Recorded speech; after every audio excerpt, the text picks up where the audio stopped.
Hi, I'm Spencer, and today I am joined by my friend Brandon to discuss everything Doom Eternal and Chainsaw Man. Please enjoy. Tactical nuke incoming!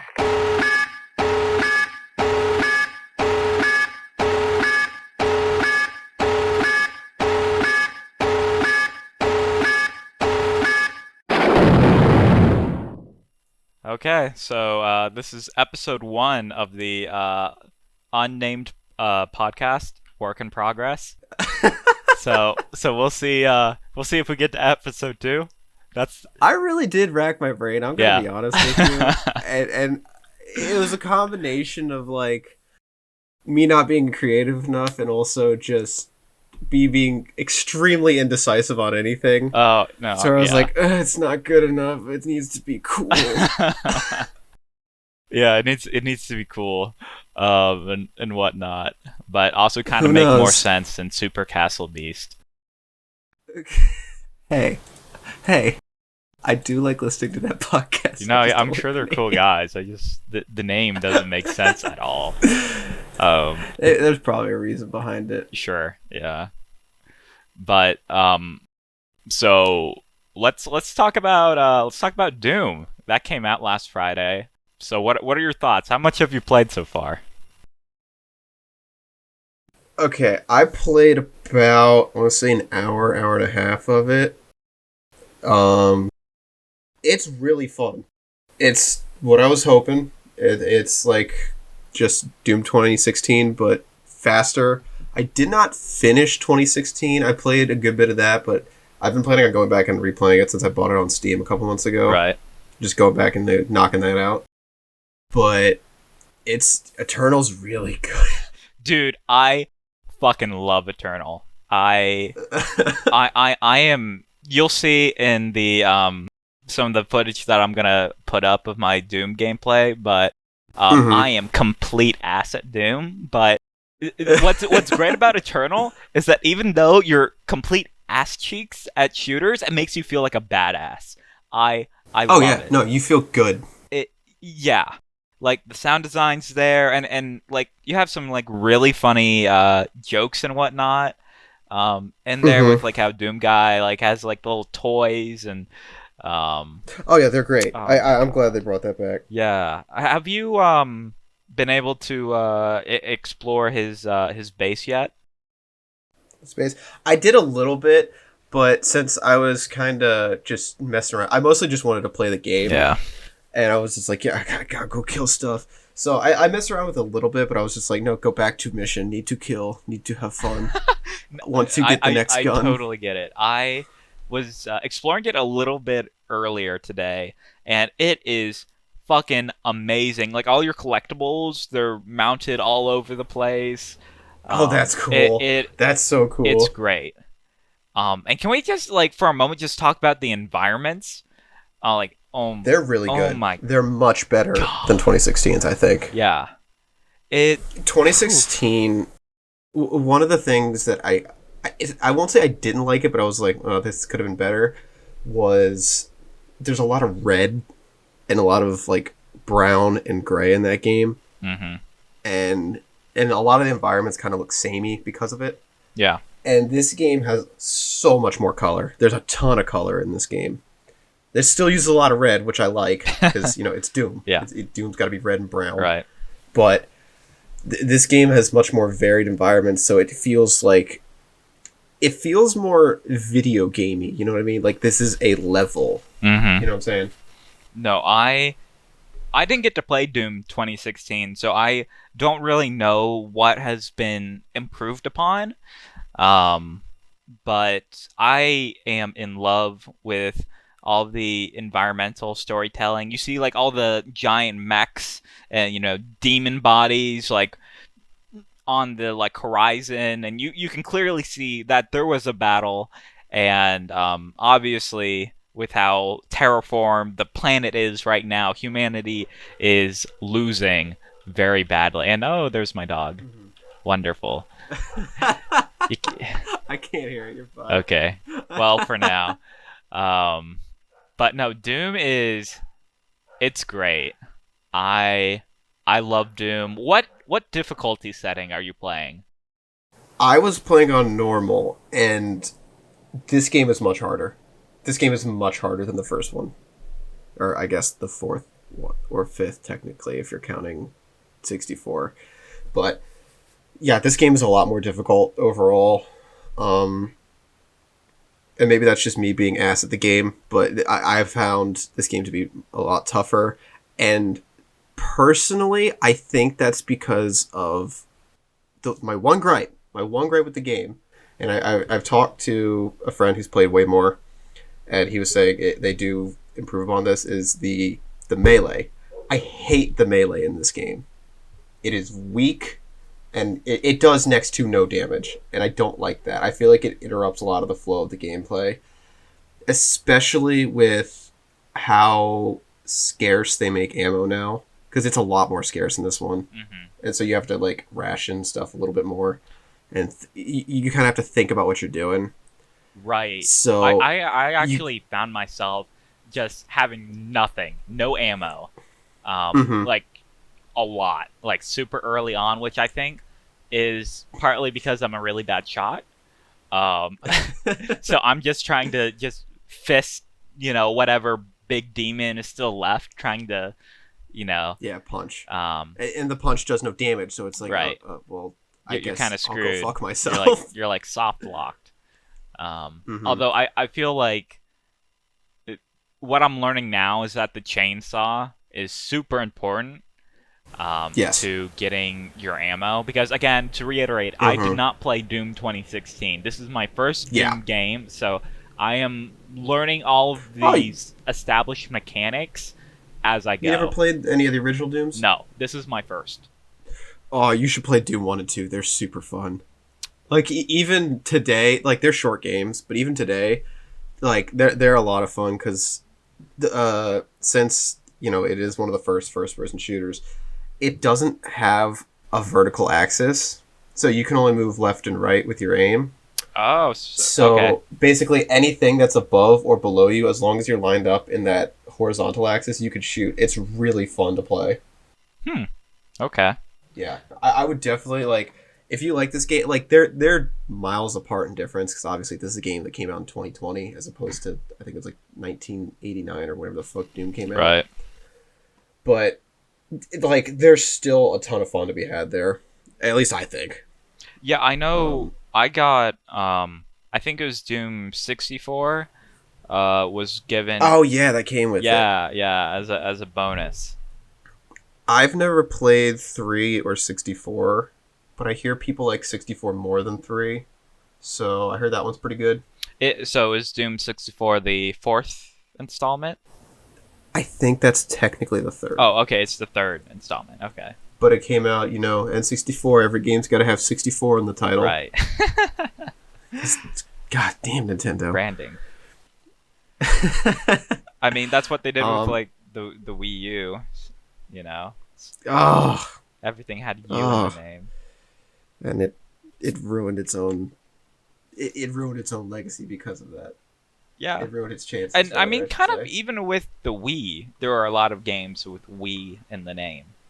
Oh yeah. Yeah. Yeah, I guess you're right. Yeah. The GameCube didn't really do that. No, and I don't think the Switch... No, the Super Nintendo, they had Super in a bunch of names. Yeah. Super Castlevania 4, Super Metroid. Yeah. Super Mega Man X. Fuck. Although I don't think they've done it for the Switch. I mean, kind of like Deluxe, I guess, is like the new word. Yeah, but that's not exclusive to the Switch, I don't think. Yeah. Yeah, no, that's weird now that I think about it, because I never really consciously noticed that. Huh. It's that subliminal advertising. Yeah. Yeah. Wow, they're good at the shit. Yeah. Because when I think of 64, you know the two fucking games I think of? What? I think of Super Mario 64 and Wave Race 64. Oh my god. Wave Race rules, dude. I fucking love Wave Race. Oh my god. That game, awesome. So yeah, maybe that's just me being a dumbass, but shit, man, it's good. Yeah. But yeah, so like, About the melee in Doom. I talked to a friend. He said it does get like they do have new options and stuff to replace it, so it does get better. And as you get through the game, you have more guns, obviously, so you get a much more Right. You have more open ways you want to play it, and so yeah, obviously, first impressions, it's going to be just whatever, but. Like that is the most minuscule thing because I don't give a shit. That game feels good to play. The environments are fun, and like it's just really fun overall. The only other thing I could say that I wasn't too happy with, but I get it, is that game teaches you nothing, and it just throws you into it. Like it very much expects you to have played 2016. Yeah. And I don't remember if 2016 like gave you a tutorial about everything, like the chainsaw. It's like, oh, use the chainsaw to get ammo. I don't remember. At least I read it, and I don't think the game said that that's how you get your main source of ammo. Do glory kills to get health. I don't think it said that. That's like the main way to get your health back. No, it I did. might It be did wrong. say that. It did say that. It did. Yeah, I remember that. Okay. Yeah. It's like I must have completely glossed over it then because I was just like, Well, what? they have done like those little mini tutorials whenever you get a new weapon or armor, upgrade like a grenade or those whatever. little pop-ups. Yeah. So there But- has been some tutorial stuff, although I feel like personally I didn't like truly understand the significance of the chainsaw for Mhm. your ammo collection needs until a couple levels into the Yeah. game. But And that's what I think it really gets to, like a decision-based thing, and how you play the game, because the later, because you need the gas to charge the chainsaw, right? So you want to save it, right. and you only want to save it for. But as you go through, you get unlock more gas, so you can get more. You can get insta kills on bigger enemies, right? So you want to save it for big guys, and so it becomes this battle of when do I want to spend my chainsaw to get Right. to get ammo back, or do I want to risk saving it to get a insta kill on this guy? So it's kind of it leaves a lot of options to the player, which I think is good because like the grenade button and the flame belch, the game wants you constantly to be doing something and waiting for those cooldowns. Right. It's cool. Yeah. I like it a lot. I think the action flows even better, and I love how the action flows in 2016. I think it flows a lot better, and you get into a rhythm of how you want to play. Yeah, I'm still very much trying to get a grasp, even though I've played through like 5 levels so far. I'm still getting a grasp of making sure that you're shooting out grenades, using your flame belch consistently on your cooldowns, being aware of your blood punch. I'm still very much getting a handle on that, but it's still a lot of fun. And yeah, I'm playing on the normal difficulty setting too, and right now it's challenging for me, and I and there are 2 difficulty settings above that. So I don't I don't know how other this people game is do it. hard. This game's tough. Yeah. And again, maybe that's just me sucking ass. But you're playing on PC as well, right? Yeah, although I am playing on a PlayStation 4 controller. Okay. I don't think it has. Does it have aim assist? Yeah, it then? does. It does. Okay. Yeah. I think this is a controller game. I think it'd be fun with keyboard and mouse. I'd like to see the difference because I played it on. What I played was on my brother's Xbox One, so I got to like feel it on controller. But I'd like to see it how it is with keyboard and mouse. So who knows? Right. But it feels like with all the buttons they want you pressing all the time, it feels like a keyboard or not a keyboard, a controller game rather. So you have them all at your quick disposal instead of having to remember which button's which on the keyboard. Or Right. that's me spouting, but whatever. You know what I mean? Right. So, what's your favorite weapon so far? The only guns I got to use was the pulse rifle, the shotgun, and what else? The fuck else do you have in the beginning of the game? It would have been that rifle. I forget the name. Yeah, you know what I'm talking about, though. I mean, obviously, I like the shotgun. The grenade mod makes it fucking Oh, it feels good. Mm. But I like the feel of the pulse rifle, or whatever the fuck it's called, the regular rifle in this game, Mm-hmm. a lot more than the last one. And I like the scope because you get you get that powerful shot, and it feels much more like a traditional shooter at that point, which I think is what they were going for. Mm-hmm. But 6 bullets per one shot is not worth it. It's an ammo drain. It's not worth it. It's really good, and yeah, it feels good to just pop their heads off with it because it's strong, right? But I could just use the grenade launcher on the shotgun, and that stuns most enemies in one or two of them. That costs 1 ammo per. So, like, it's just not worth the cost. Yeah, especially early on. I Mm-hmm. feel like I used that ability way too much. Yeah, I didn't realize. Yeah. I didn't realize it took so much. I kept running out of ammo. I was like, what the fuck's going on? I keep running out. Yeah. And then I realized, like, oh my god, that costs 6. Right. And like, I'd like if in like a patch they lowered a little bit because I don't know, maybe later in the game it's not as bad, but it just seems like it's outweighing its usefulness. Yeah, I've gotten like up to the chain gun. And Oh at yeah. that point you have like, including the chain gun, like 6 or 7 weapons available to you. Mm-hmm. And I find, especially now, because you can get upgrades to your total ammo storage. So Okay. I can have like over 100 something rounds for that rifle. And Okay. then with the So other weapons that you have at your disposal, it's less, um, I guess, cumbersome, draining on your total yeah. Okay. offensive capability. That It's makes just sense. early on. It's a lot more I noticeable. figured it'd be like that Yeah. because this game does have a lot more like RPG elements and other stuff to do besides the core gameplay. Yeah, I love that about Like it. 2016 had a lot of stuff to do, but this game is really fleshing out like the whole like everything. Like this is just an expansion upon the game. So I've been watching a little bit of Markiplier's Doom Let's Play so far, and he noted Okay. that the upgrades, the various like weapon upgrades and your like overall armor upgrades and like your Yeah, runes or whatnot are a lot more extensive.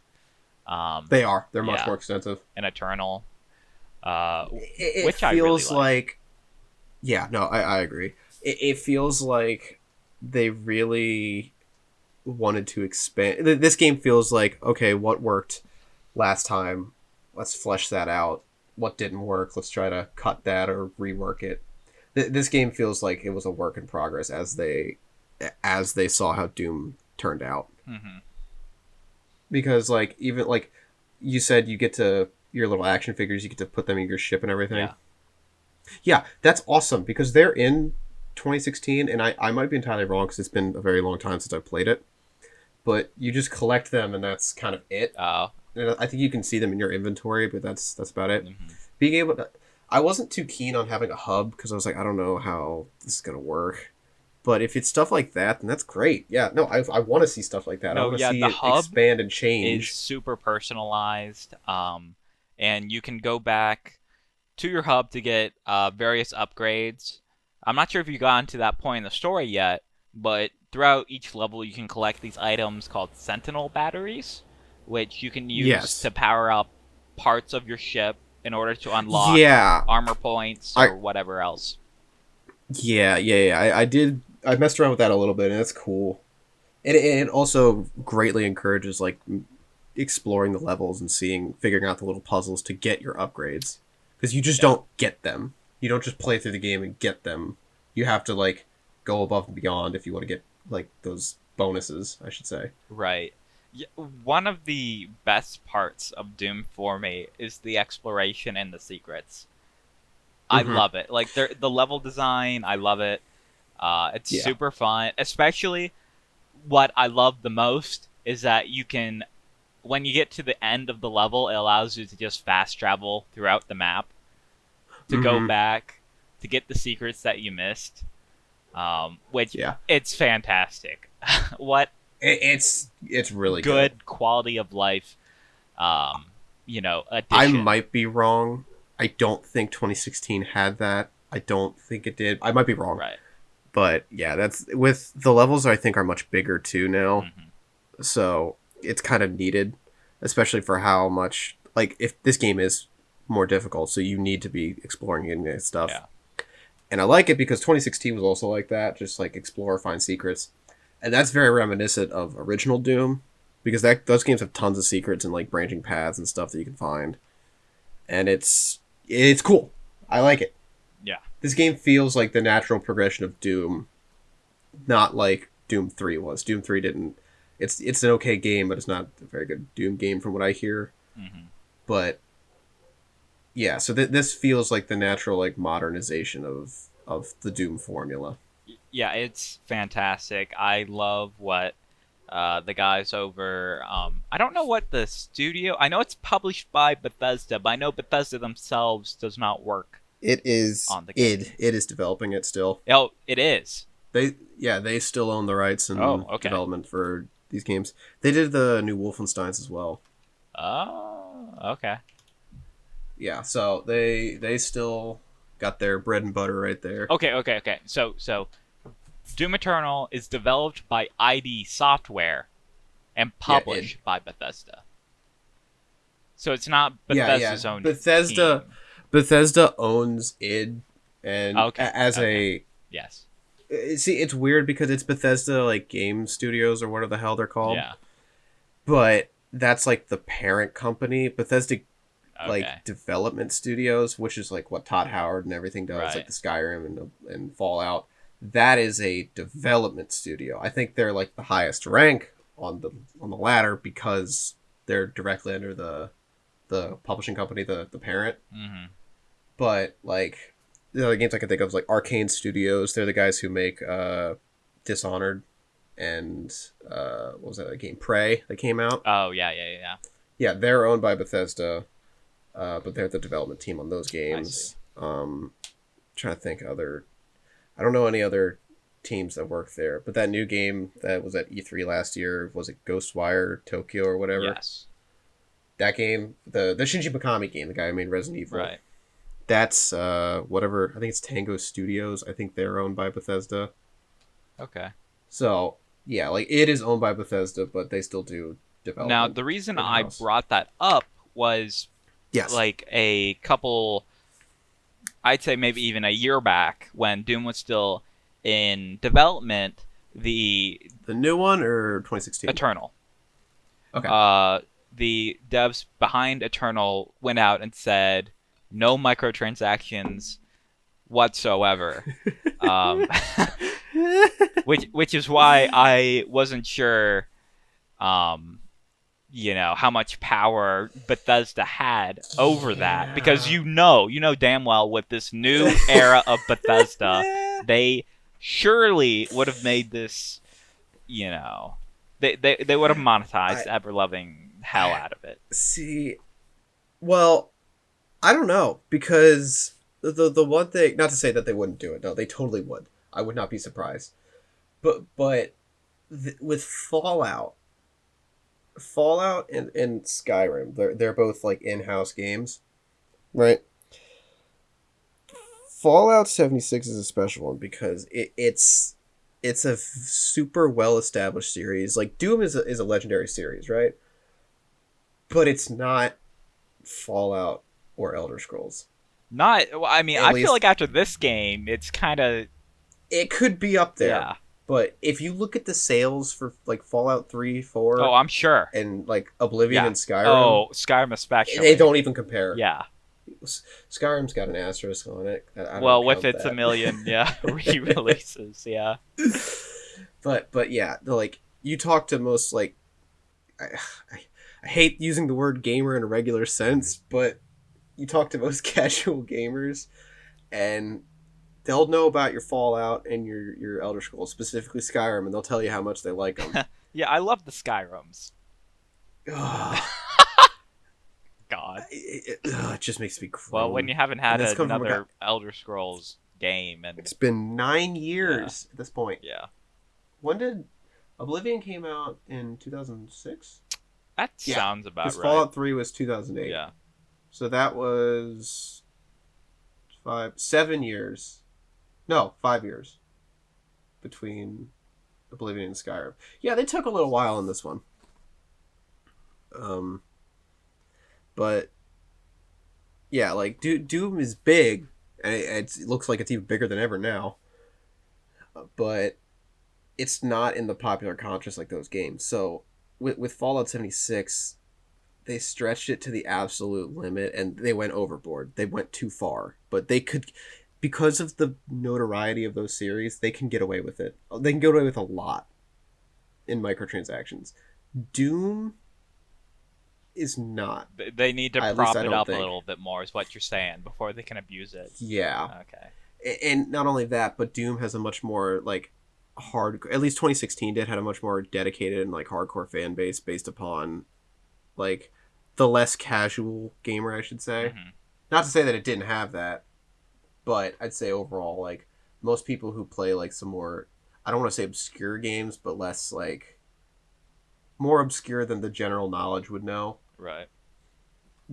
I think that's the audience that Doom had, and those are the kind of people who are always like, yeah, DLC sucks, stop microtransactions.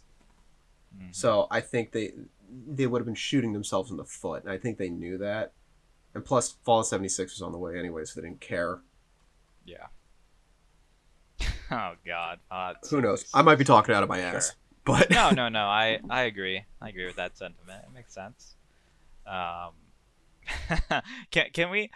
That reminds me. I was actually rewatching the Sonic fan dub series a little bit earlier, a couple days ago, just because it's still funny. It still you holds fool! up. I have 70 alternative Accounts. accounts. They're actually, their next project is Sonic 06. Oh God, you don't even need to do that one. That game, that is coming up on my agenda. Just in I don't know if you probably know this, but I don't know in case anybody else doesn't know. I'm going through every mainline Sonic game, and that is coming up soon, and I'm dreading it. Yeah. So I'm excited to see what they do, because that game is something special. Are you going to be? So you're doing a 100% run through? Not a fuck Okay. that. No. Okay. So you're just I'm doing gonna- one ending. Fuck you. Okay. Fuck okay. you for saying that. No. I'm gonna get through all the endings. Oh, like, I'm gonna okay, play okay. story mode, but I'm not gonna like get all the secrets, get all the perfect. Well, I was just stories. talking about the endings. Fuck that. I was just talking about the endings. I couldn't even do that for Sonic Adventure, and I kind of liked that game. I was surprised at how much I liked that game. Yeah. But God, I can't. You can't expect me to play through Amy's story like 4 more times to get everything maxed out. Right. Fuck that. Right. She sucks. But anyways, the reason I mentioned them was because I know tangent.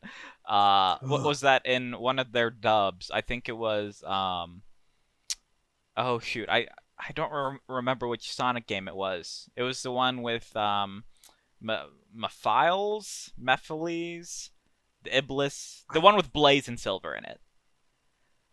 That is 06, I think. That is. Oh, what's the Yeah, Shadow game yeah. then? Wait, where Shadow's the big character? Yeah. Yeah, that's Shadow the Hedgehog. Oh, that's what it is. Okay. That's his okay. own game. I got my And I let me got tell you, I got that my game's a titles mixed treat. up. Okay. But anyways, in that game, they in that dub anyways, the dubber for Eggman totally predicted Fallout 76 Battle Royale like a month before it was announced in like a joke. Oh, I think I remember seeing a clip of that. Yeah. Fuck, dude. Yeah. And that was just amazing. Amazing moment. Was I in a call with you? I don't remember who I was talking to when they announced that. I was watching that E3. Because I was at E3 a couple years ago, right? Or last year? Yeah, they definitely talked about. It was last year, because 2018 was when, I think, 76 came out. Or something. I might be wrong. Yeah. But Let me see. I don't remember who I was talking to, but like I remember when 76 was announced and they were showing it off. I remember Yeah, it was that released in time. 2018. So it would have been Okay, announced so- earlier, I guess, that year or whatever. Yeah. Okay. So that year's E3 when we were talking about it. Yeah. I don't know if it was you or whoever, but I remember going, all there's like I think three of us, and we were all going, "That's not going to work. This isn't going to work. What? How is this possible? The game barely runs by itself. How are you going to do this?" Yeah. And we didn't believe a goddamn word that Tom was saying on that stage. Yeah, And I think I then- was there with you. Yeah. Okay, yeah.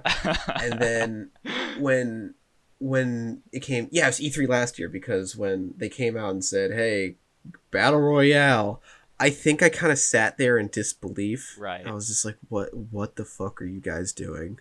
You've lost your goddamn minds. They're trying to recoup their losses. Oh my god, dude. It's something special, but Yeah. I did actually end up playing the Battle Royale mode because they Fall 76 was free for that week. Yeah, that's right. Just to try That's it? right. Yeah. I got 2 dubs out of like 6 games. 2 dubs out of 6? Yeah. Wow. Well, okay, 1.5, like 1.5. Oh, okay. Because I was playing with Roscoe, actually, my friend, and you know, you can get the fucking launch codes. Right. And right. we got all 3 nuke codes, and it came down to, I think there was like 5 people left. 2 of them were us. And we set the nuke off, and, you know, the ring was closing in, and fucking the nuke went off, but because we were so close, it killed everybody, so it ended in a stalemate. So it was just like, what the fuck is the point of this? Because most people won't get the nuke until near endgame. Right. You know, it's a real shame because I feel like a Fallout 76 Battle Royale, you know, with the power armor and whatnot, I feel like there's some cool ideas in there. It's just the engine is such shit that it'll never work. They've been using that fucking engine since 2006, maybe even earlier. Because I don't know what Morrowind ran on, but I'm pretty sure Oblivion was the first game that ran on. Mm-hmm. So let's say Oblivion, Fallout 3, Skyrim, Fallout 4, and Fallout 76. It's been 14 years.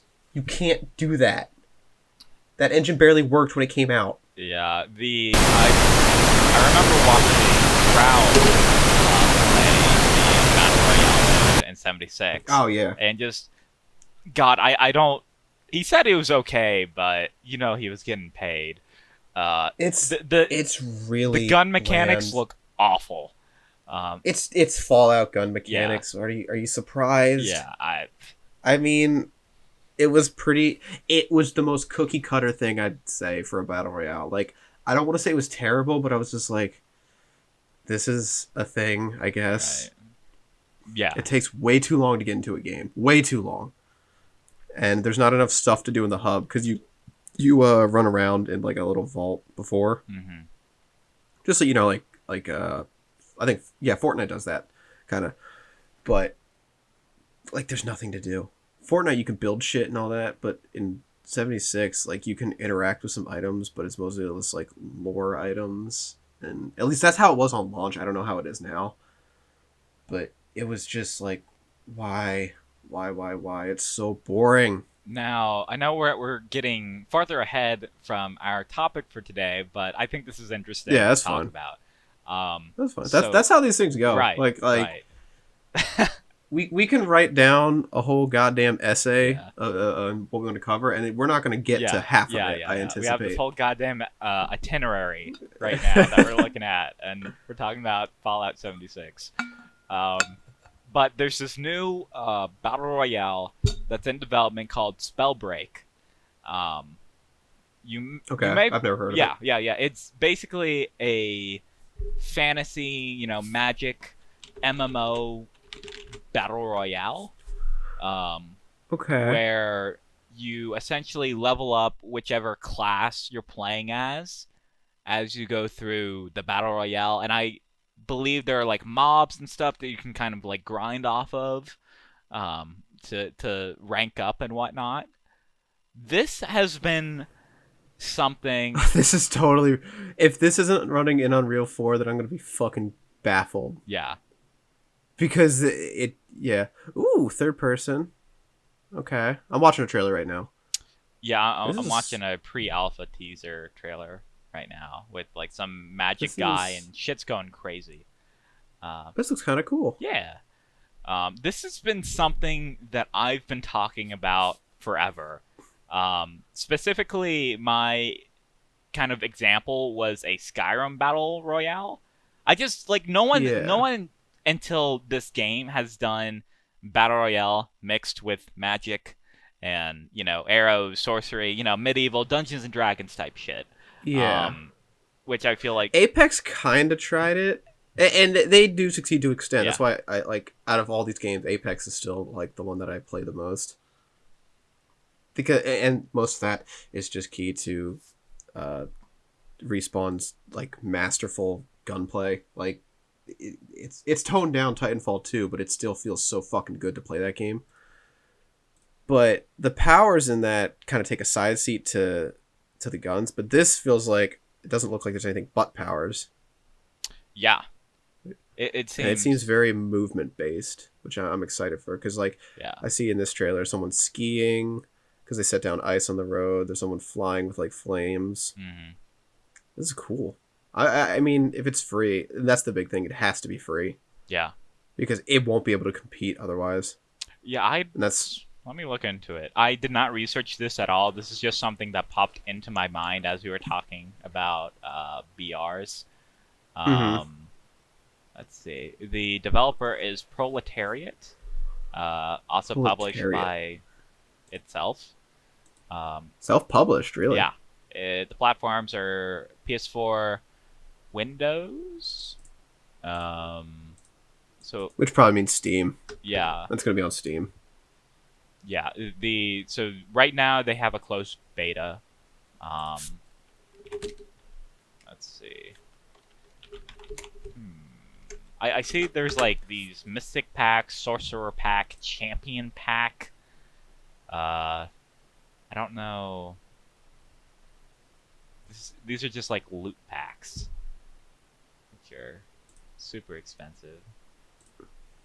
Either way, I'm interested Yes. because, well, see, that's part of the thing that that caused PUBG to start to fall, and when Fortnite took over, is because Fortnite is free.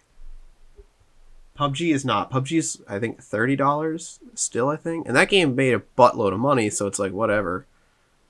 But that's why it started to dip and lose its popularity. 'Cause, again, Fortnite's free. You can play it on everything. PUBG was available on PC, and then I think the Xbox version came later. Okay, that so it? on the Epic Games, so it's on the Epic Game Store.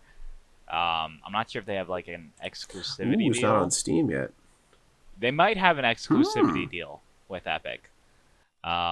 It's right now. It's like there are different editions that you can buy, which is what I was looking at earlier. So the standard edition is the Mage Yeah. Pack, which is $50, $50 buy-in. And then you have the Battle Mage, which is 80, and then the Master Pack, which is 120. Worth. Oh, because I'm on their website. I guess these are the PS4 packs. I guess they have different ones. But yeah, there's like Mystic, Sorcerer, and Champion here. Oh, And it's okay. specifically saying in-game currency. Yeah. So I think this game's going to be free. And it's going to have like a battle pass type thing. Or buy stuff. Yeah, that's fine. I can excuse a battle pass and all that kind of shit. As long as the game's free. To an extent, Yeah. rather. You know what I mean? Yeah, I mean for a battle royale, I wouldn't mind paying like $15 buy-in. Oh, no, I totally agree. Yeah. But the thing is, in this very I don't want to say inflated, but it's a big competition right now. People are looking for the next thing Right. because everybody's making a battle royale. In that group that they have to compete in, you have to have something to pull people in and keep them. Keeping them is a different issue, but pulling them in, a paywall is gonna put a lot of people off. I know I wouldn't have tried Fortnite or Apex Yeah, that's or the Fallout one for that matter. That's true. If it wasn't free. That's 100% true. Yeah. And I probably would have played a good bit more of that Fallout one, despite being kind of bland, Yeah. if it continued to be free. and that's why like they got to work on that. And so I think it being free is just the biggest thing to keep it successful. Mm-hmm. I mean, if it is Epic exclusive, they don't have to worry about anything because Yeah, they'll pay them they're the still good Fortnite money. mm-hmm. Well, it still hasn't come out about how much developers are getting from that deal, Right. but it's a lot. It has to be a Right. lot because you're risking a lot because people are stupid and just think Epic bad and that's it. But and I don't like the Epic Store. I think it's a mess, but whatever. Yeah. But like you're risking your reputation on that, so and a lot of people are still doing it. It has to be a lot of money. Like I'm sure. a lot. Yeah. I mean, they own Unreal Engine and they own Fortnite. They have a ton of money. Yeah. But I mean, anyways, just it looks promising. That's interesting. I'd like to keep my eye on that Yeah. because that looks cool. I'll probably forget because I do that all the time. Sure. But I like that. That looks fun. Even I'm a sucker for fun movement. Mm-hmm. So if this game is fun movement, that's enough for me. Yeah. The thing that really puts me off about like Fortnite is just the movement. It's so weird. I don't like the feel of Yeah. it. It doesn't feel fun to move. The world is so big, and I feel like I'm moving at a snail's pace. Maybe that's just me sucking. Because I mean, I know there are a lot of other like transportation like modes that you can use to travel throughout the map, but yeah, just like the base walk run is just so weird to me. I just can't get into it. And they've changed a lot, I'm sure. Yeah. Because like season 2, or what? Not season 2, but like part 2 or whatever the fuck they call it. I haven't played it since well before then, so who knows what it's like now? Because it looks like they did a complete overhaul of that game. Because like the UI is different and all that, but who knows how it is now? I don't. Yeah. So I'm interested. Yeah, I mean, at least. and again, I really do have to give props to the Fortnite developers for just updating the game and doing all these sorts of changes to keep it fresh and moving. Oh yeah, absolutely. Yeah, I have to give props where props are due. Yeah. Mm-hmm. So okay.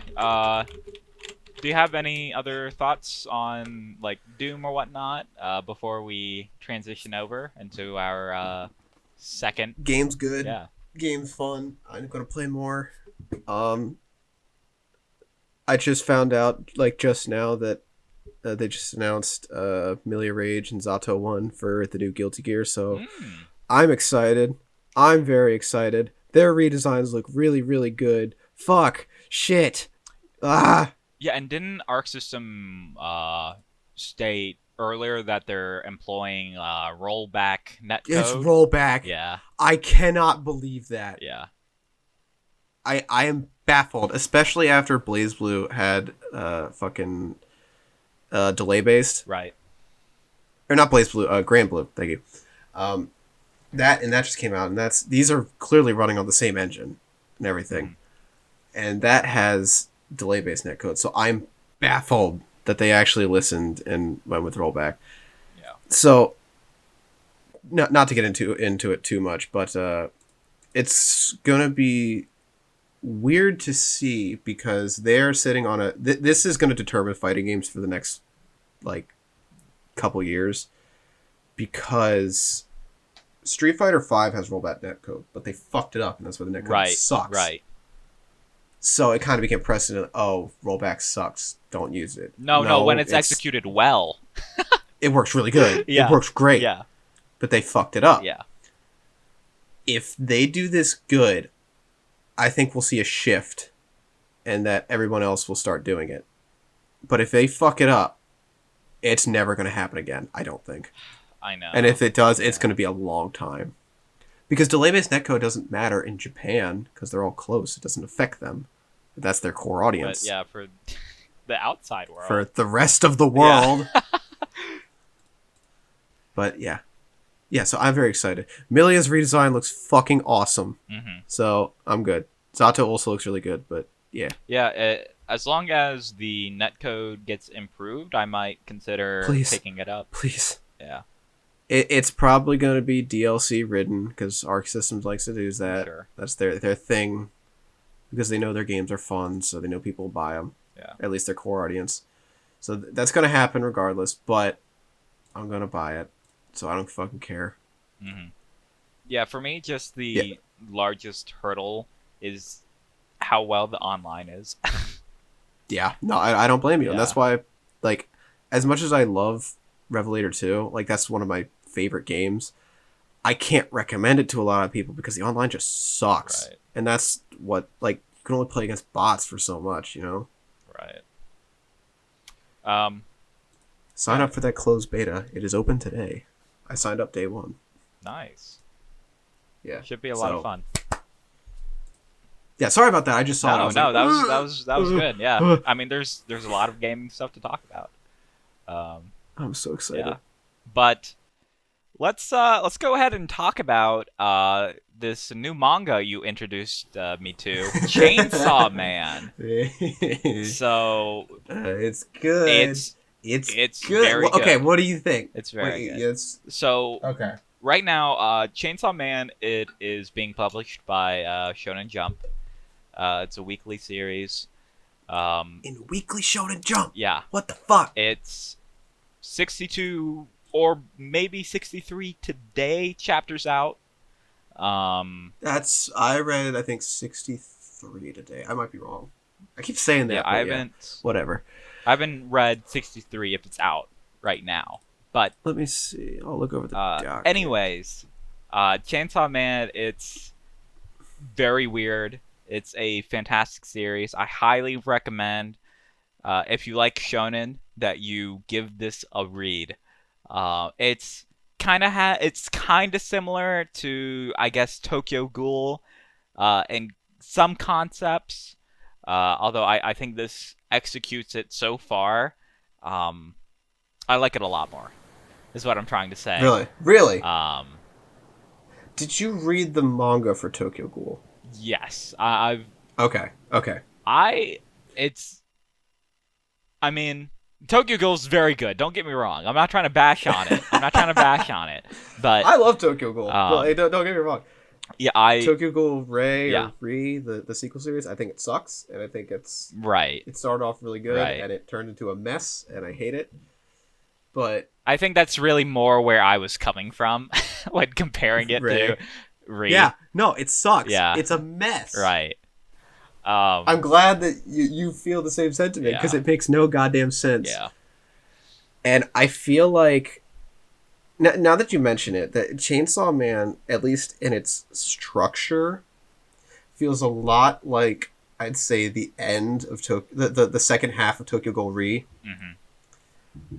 but like executed properly.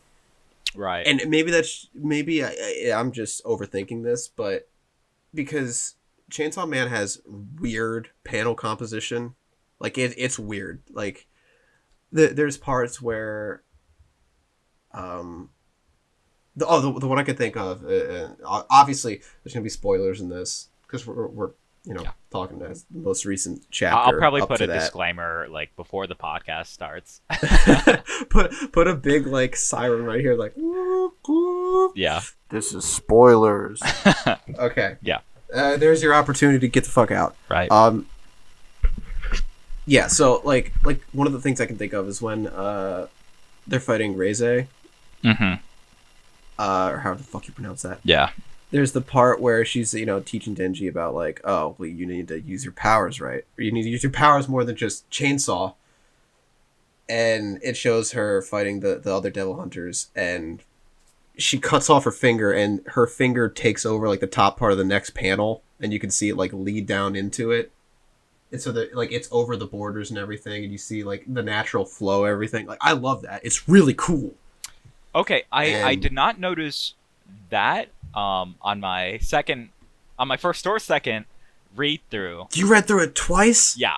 Holy shit. I mean, I did notice. Holy shit. Most notably, what you're describing with Aki's curse, with his nail. That's the one I couldn't think of. You're right. Yeah. Yep. Where like the cursed devil kind of flicks the nail into Katana Man off the borders. It's fucking cool. To emphasize its otherworldly nature, Yeah. which is really cool. I thought that was really neat. Yeah, I love stuff like that, and he seems to have a very good, the author Tatsuki Fujimoto.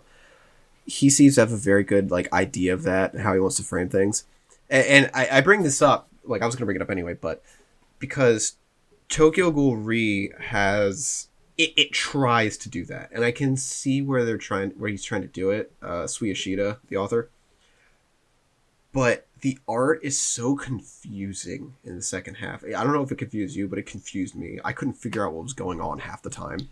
Yeah, I got a lot of characters mixed up, and I couldn't tell. Yeah. Some of them look alike. I know they look way too similar, and it was way too confusing. Mm-hmm.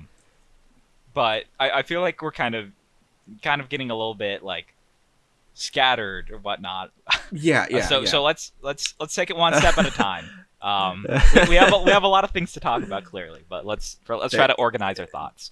So Yeah. How did you discover Chainsaw Man? My brother had recommended it to me, Okay. and I think he started reading it like when the first couple chapters had come out. Mm. I think like maybe even chapter 1. I might be wrong, but damn it, gotta stop saying that. I catch myself as soon as I'm done. But so he'd recommended to me from like chapter 1. I was just like, this sounds odd, but I had a ton of stuff to read, so I was like, you know what, I'll just throw it on the list. I'll get to it eventually. And he'd shown me like screenshots and stuff, like panels from the manga, like the color page and all that. And I liked the art. It looked cool. But I was like, I don't know anything else about this. And eventually, I got around to it and I read it. I was like, holy shit, this is weird.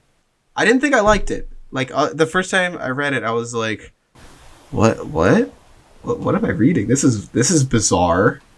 And like it kind of was one of those things. I was like, all right, what happens next? What am I gonna learn here? What?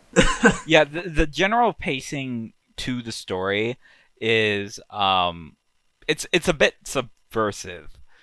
You expect kind of like the standard shonen, whatever thing, and then we're gonna go hunt the gun devil, and then looks like we have assassins. Well, like the gun devil, the main antagonist of the series, the gun devil, which at this point we still know nothing about. So, do you want to give like a general summary of what Chainsaw Man is? Sure. I'll try to sum it up as best I can. Yeah.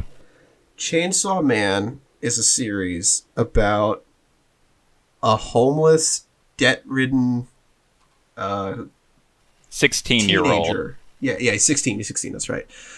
Who lives in a world, it's the regular normal world, except there's like devils and demons that seep into it. And he's debt-ridden to the Yakuza for like, I think it was like 3 million yen, something like that. I believe it was 38 million yen. 38 million. That's a little bit more. Yeah. So he's debt-ridden because his father, who died, now he has to pay it off. And, like he sells off his body and everything, body parts, to try to help pay it. And he makes friends with this little chainsaw dog demon thing that he calls Puchita. Or Pochita. I don't know how the fuck you pronounce it. Yeah, Pochita. That's how I've been pronouncing it.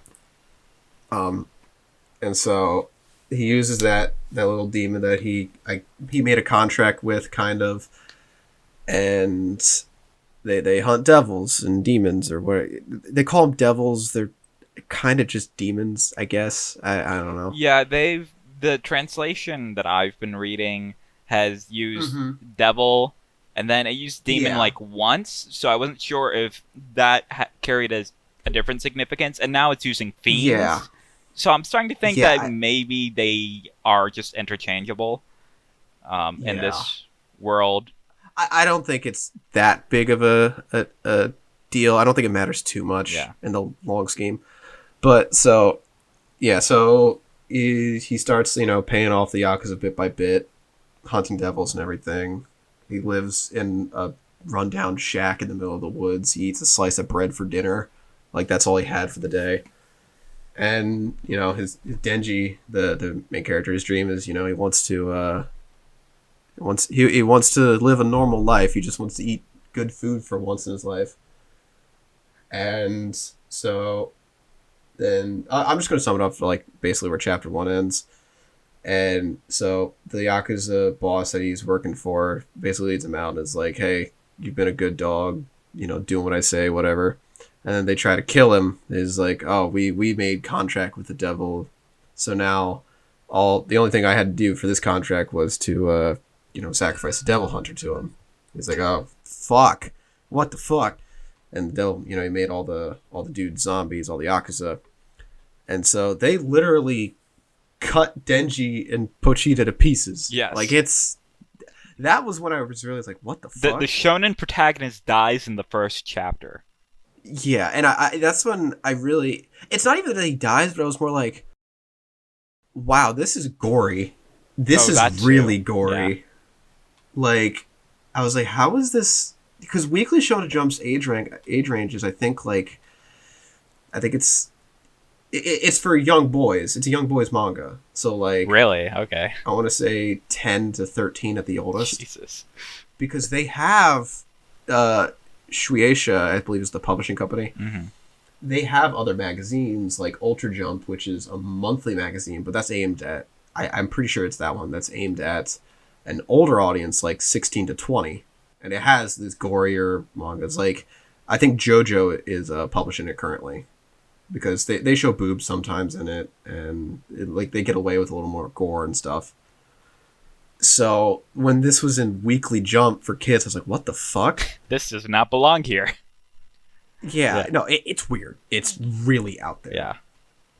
But so back on the point, they get chopped to bits, like they're thrown in a dumpster dead. And then Pochita drinks some of Denji's blood, like I guess it just kind of drips into him. I think that's how it was. And then Pochita basically becomes Denji's new heart, and Denji becomes a Chainsaw Man. He has a little... Pochita's tail sticks out of his chest, and he pulls it, and an engine revs, and a fucking chainsaw sticks out of his head and his arms, and he becomes a Chainsaw Man. Yeah. It is as dumb as it sounds. We'll put pictures on the screen to help with the explanation.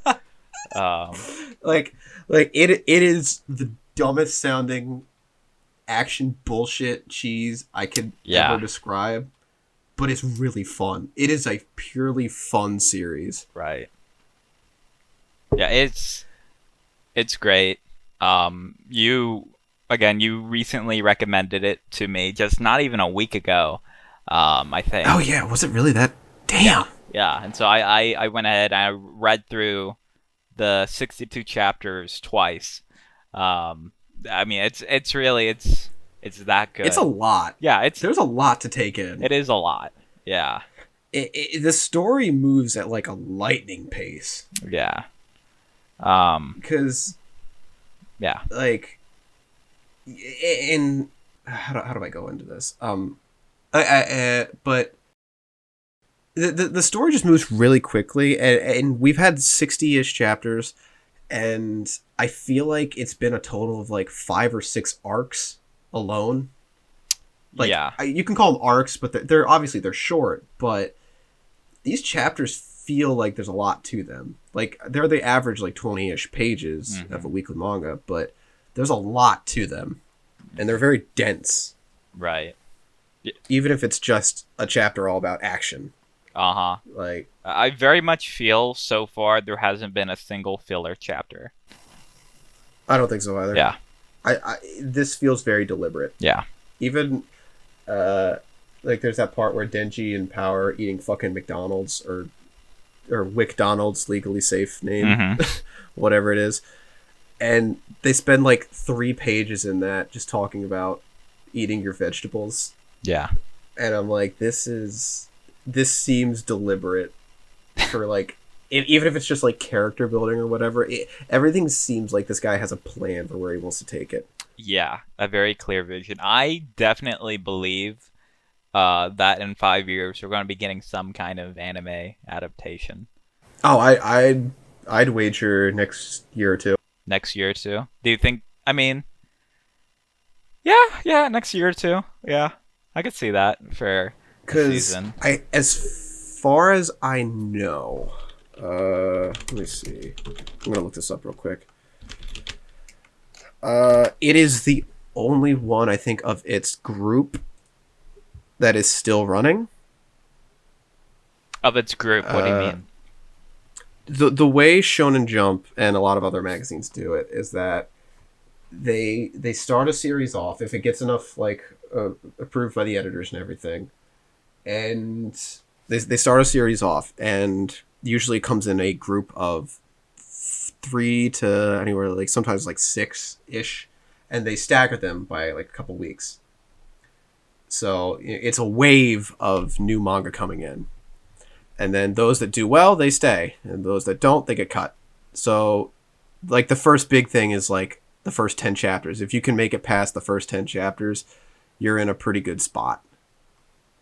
And then you want to get past 50 and then 100. And then usually after 100, you've kind of secured yourself. But it's a very cutthroat style. Oh, I'm sure, yeah. Yeah.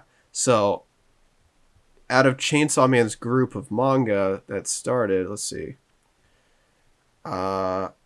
Just looking off this, yeah, it's the only one left of its group.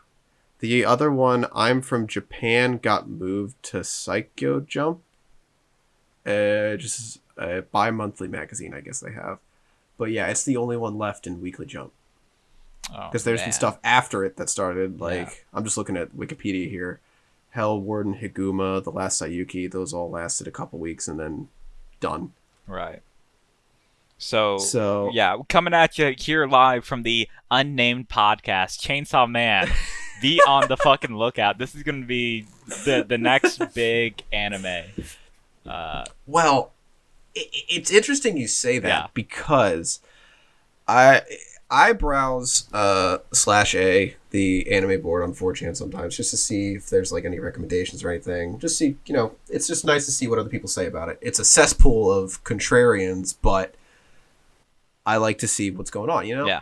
See if I find anything. And it's basically become a calling. It's Chainsaw Man has become part of a group. Like a cult? Yes. Okay. That the internet has decided to call the next big 3 of Jump.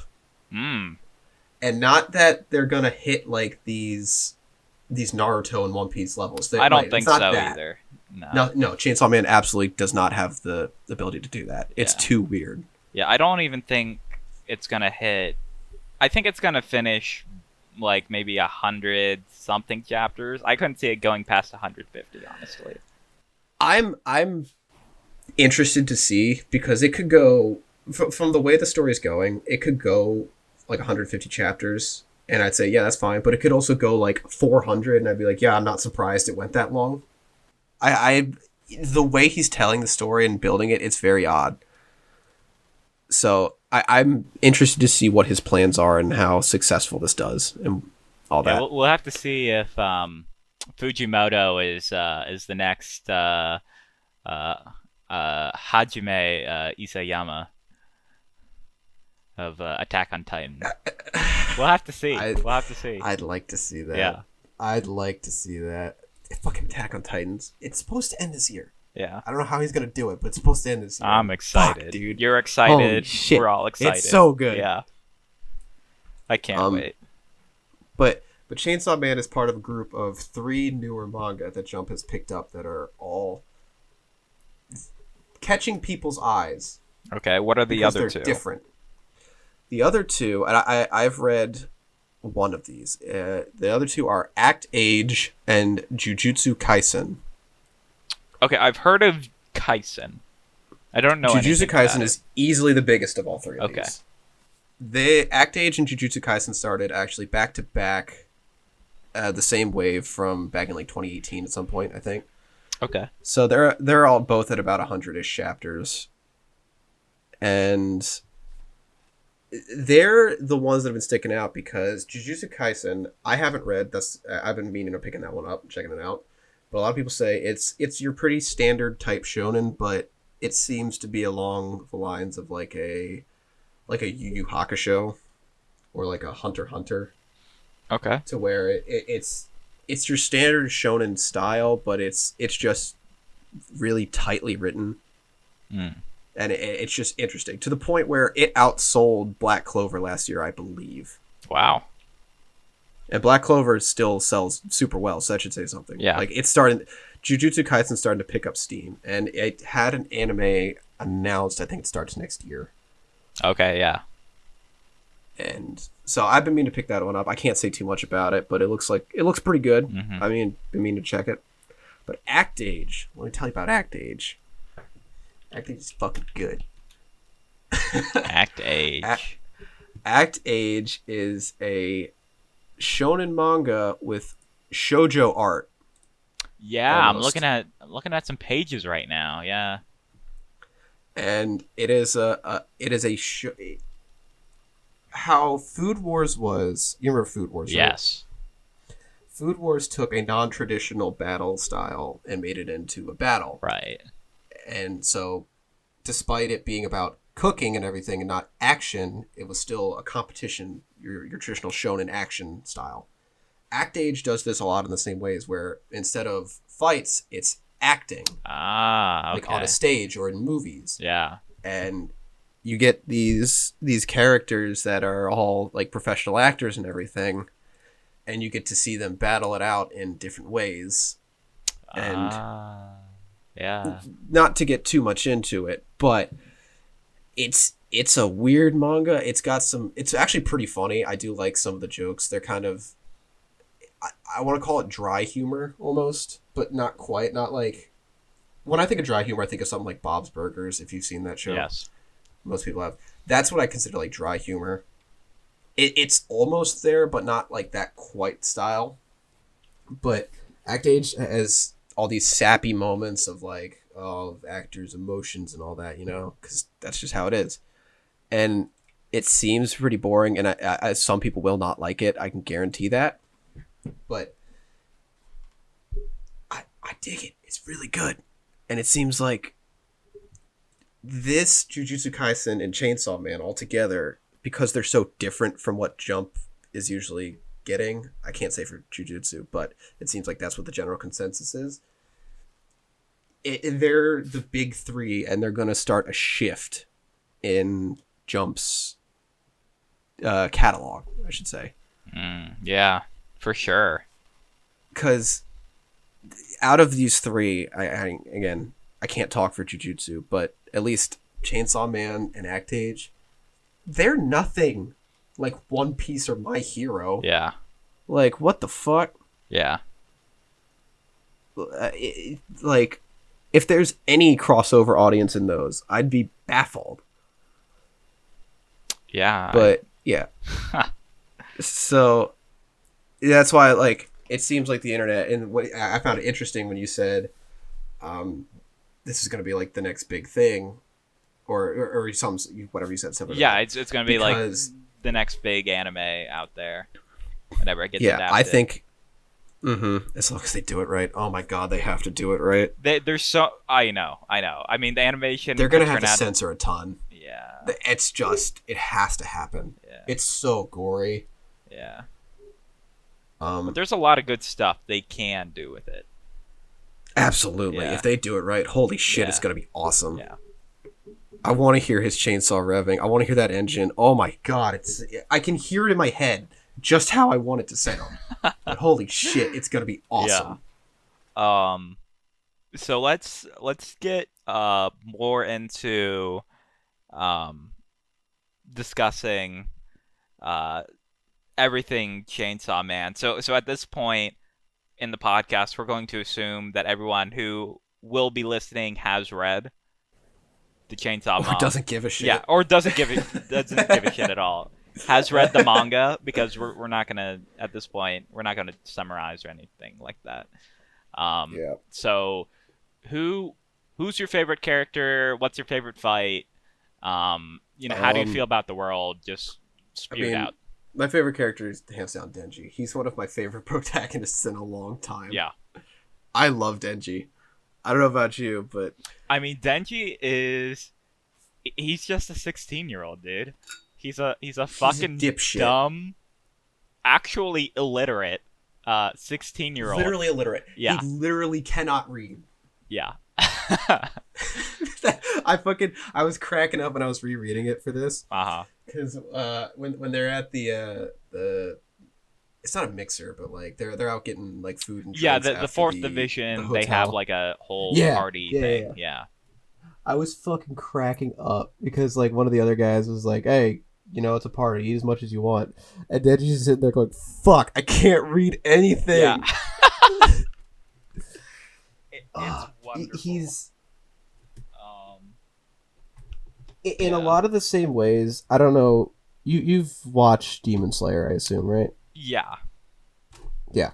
Tanjiro is a very simple character. He is you know what you're getting when you see Tanjiro. When you a couple pages in, you're like, oh, he's your steadfast, earnest shonen character, and they take that to the point where it's like, oh, he's so simple that it's kind of absurd and funny, right? Denji is very simple. There's not a lot to Denji. He is a dumb kid who doesn't really know the world at all because he was poor and lived under the Yakuza for fucking basically his entire life. So he's just seeing him react to these things it's just fucking great because like and you get the world building in that way too because like the Gun Devil incident where 1.4 million people were murdered in the span of 5 minutes or some shit. Denji didn't know about that. He'd never even heard of it. No, yeah, he was pretty much completely isolated from the world. That's like a person nowadays, like an American, not knowing about 9/11. Yeah. And that's bizarre. Yeah. So Denji is completely untied from modern societal standards. And so seeing him react and try to adapt to these is hilarious to me. I love it. I mean, we see all the time that he's getting manipulated one way or another by people, especially, well, primarily women. Man. Because really, like you said, he's a simple guy. He's a horny teenager. He's easy to manipulate. Dude just wants to kill demons and feel some tits. Right. I mean, it's funny because there was one point, he was kind of having this surprising self-aware moment where he questions if he lost his humanity, back in chapter 1 when Pochita kind of stitched him back together and became his heart. And then he's immediately like, nah, I'm not going to worry about that, and just goes on Fuck his day. it, who cares? Yeah. And like it pops back up once in a while and you do see the impact of it. Yeah. Because he starts with like, well, what the fuck? I don't really care about a lot. And not to say that he did before, but you see he clearly had much more emotions before he got this devil transfusion thing, whatever the fuck you want to call it. But it's interesting to see him try to cope with that, being a dumb, uneducated kid who literally knows nothing about the world. Right. Who's just thrown into this position of like, oh shit, what? Yeah, by far, he is the most disadvantaged shonen character that I think I've ever seen. Oh, yeah, no, he kind of sucks. Yeah.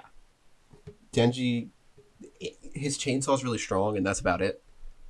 And it's just the fact that he's got, he's nuts, kind of. I don't want to call him nuts, but, like, he's not normal, and that's the one thing that keeps him going. Yeah, and I think I would go so far as to say that Goku is probably smarter than Denji. I'm pretty I sure think Goku can at least read.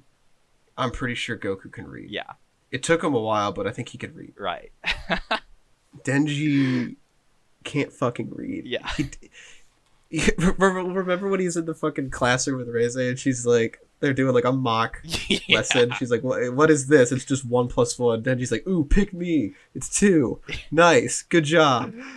Yeah, that's his level of intelligence that we're dealing with. But I don't want to call him like, no, he's clueless, but I don't want to say He's got some inept. street smarts. He's not, yeah. Yeah. Because he's like, the first time he meets Aki, he's like, when I fight, I only go for the crotch, and he starts kicking him in the nuts like 8 times. Right. And that's a dude who could easily kill him within a second. Yeah.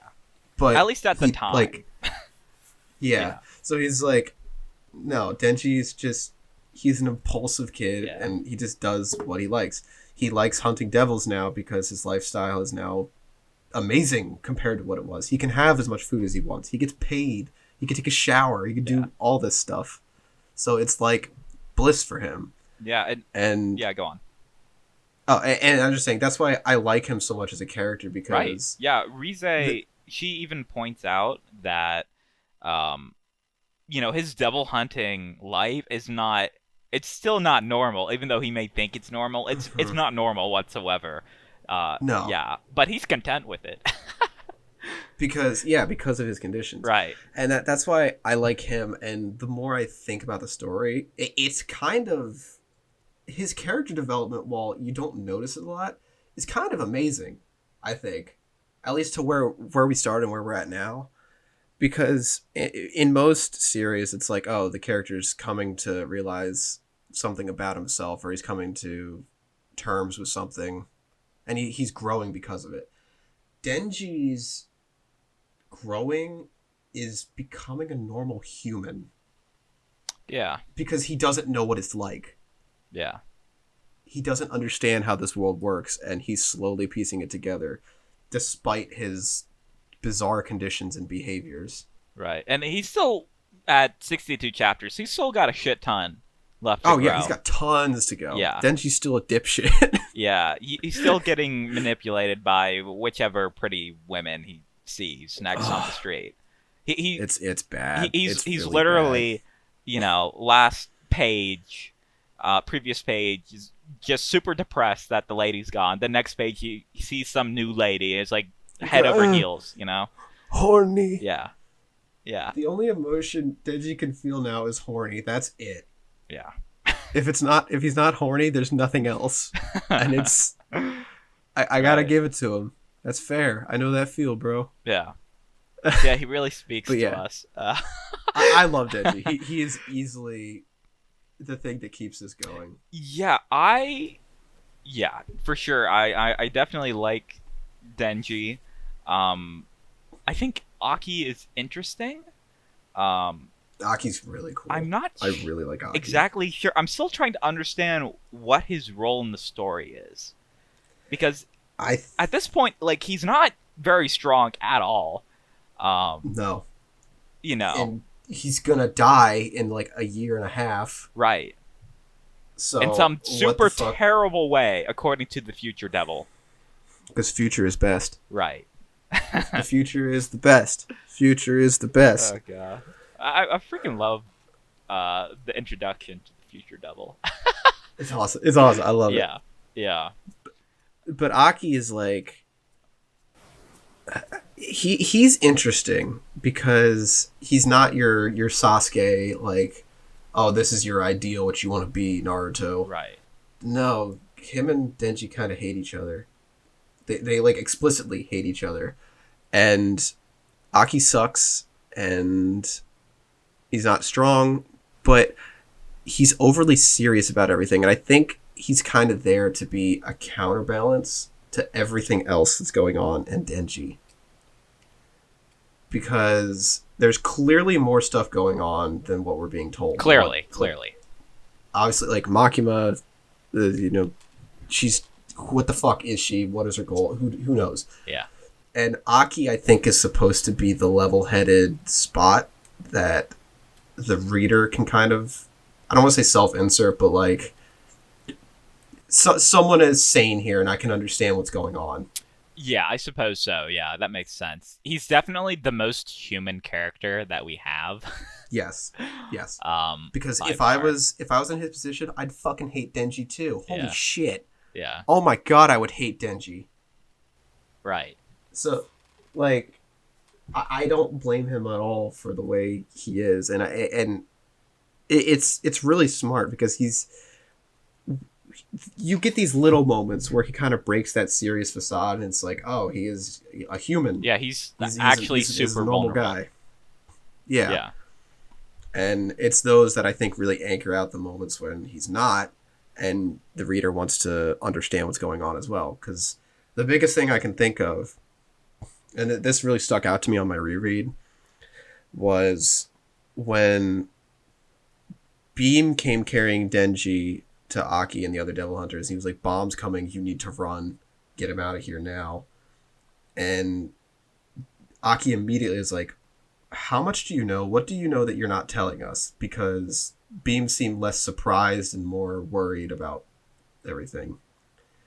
And then Beam says, "I promised not to tell. Miss Makima said she'll kill me if I break the promise," or some variation of that, right? Yeah, that's about it. And then Aki goes, "What? Makima?" And so Aki is learning things at the pace that I think the reader is at this point, because we're pretty caught up for the most part on the world. Yeah. So now it's the revelations about all that hidden stuff, and Aki is used as that spot. Because Denji doesn't give a shit. Yeah, he really doesn't care whatsoever. Denji's has no motivations except for, I want to live a nice life, and that's it. Anything that gets in the way of that, I need to take care of. Because his standard is so low that it's like, well, shit, I don't want to give this up. So you can't have the reader try to relate to Denji and try to understand things through his eyes, because he doesn't care. And that'd be character breaking, honestly. So Aki's a really cool, like, he's the normal character despite not being very normal. Yeah. He's definitely going to be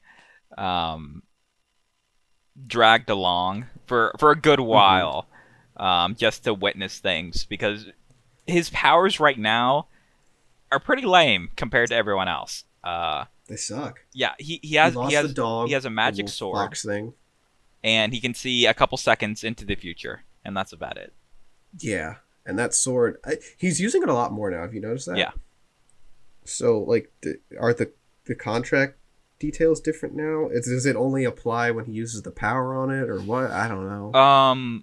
So I think you're confusing his nail contract with this new sword. They're Are two those different things. He got a new sword. I didn't even notice. Holy shit. Yeah, no, they're two different things. The sword is actually stated to be one of Angel's creations. Oh, I thought that was the nail, though. Oh, no, that's... Never mind. Yeah. That's me. Yeah. Okay. That's still weird. I didn't even notice. Right. Right. No, I got you. Yeah, I didn't notice. I was confused on my first read through. I have to reread a lot of these chapters sometimes. Like, go back and like, what, huh? No, I totally get it. Sometimes I just don't understand something, but I just continue reading forward anyways. A lot of it, to me, because there's moments where I'm like Tokyo Ghoul Re, we said at the beginning. Yeah. That's something that I'm like, no, this is just kind of messily written. I don't get it. The Chainsaw Man feels more like he wrote this in a specific way. I just need to twist my thinking to understand that way. Yeah, it's... And then I'll get it. Right, like you said, it's very deliberate. Yeah. Everything seems to have a purpose in Chainsaw Man. So yeah, Aki and Denji are probably my favorite characters. They're great. Yeah. I love them. So my favorite fight so far in the series, it's probably got to be Chainsaw Man versus Katana Man, if not for the ending, where Denji really good. Brains. It's really good. Katana Man. That he uses his brain for the first goddamn time. Yeah. It's actually fantastic because it even caught me because at that point, so what happened is Katana Man ends up chopping off both of Denji's arms, so he only has his head chainsaw left, and It's great. he openly It's so good. he openly states to Chainsaw Man, to Katana Man, that since he still has his head chainsaw, he can still fight. So he lunges forward at Katana Man, presumably to attack him with the head chainsaw, which is what Katana Man believes. So he goes to strike the head chainsaw, leaving himself open for Denji to spawn a chainsaw in his leg to completely chop him in half. Which Was amazing. had not even... He'd never established that he could do chainsaws anywhere else at that point. Yeah, cool. that was the first time as readers we ever saw that ability being performed. So that caught me off guard. That was it's cool. amazing. Yeah. And Denji said the line that his trainer was telling him, like, you should never trust what the hunter Says to the says prey. or whatever the fuck. Yeah. Which is, it's like, That was oh, amazing. Denji's actually Yeah. starting to learn. Yeah. That was amazing. But then you get shit like the Reze fight where he's like, oh, the whole fight was literally Reze saying you need to learn to use your abilities. And he comes up with the idea like, oh, use the chains, cool. And then he just fucking used the chains as a rein on Beam and Shark form instead of, just using it to hook things right. like they said to do. And he went, nah, this is totally what I was supposed to do, right? Yeah. But then at the end of the fight, he does do it because he disconnects part of the chainsaw with the chain. Yeah. And uses it to get like extra reach or whatever the fuck he did with it. Right, to It's cool. immobilize Rize, to drag her into the ocean so she couldn't, use her powers anymore, thereby, winning the fight. It's so cool. Yeah. There's my dogs. It's all It's right. my turn this time. Yeah. Can you hear him? I don't know. Yeah, I can hear Son him a of little bitch. bit. But it's tight. It's tight. I'll turn that down a little bit. There you go. Yeah. My favorite fight is either Reze or Rize. I think it's Reze. I don't know. Japanese words are hard. Yeah. It's either that one because that's like the actual. If we're talking like a regular fight, that's the one I like the most. Oh yeah, that was beautiful. Yeah, it's great. Yeah. And I love the framing there, like when they showed off Reze holding the two guys' heads and how black the panel is because you're seeing it through like a car light, a headlight. Yeah, at night. It right. looks great. Yeah, it's fantastic. The art, this is just a quick side tangent. The art in the series is like, it's super rough. Yeah. But it totally fits, and I love it.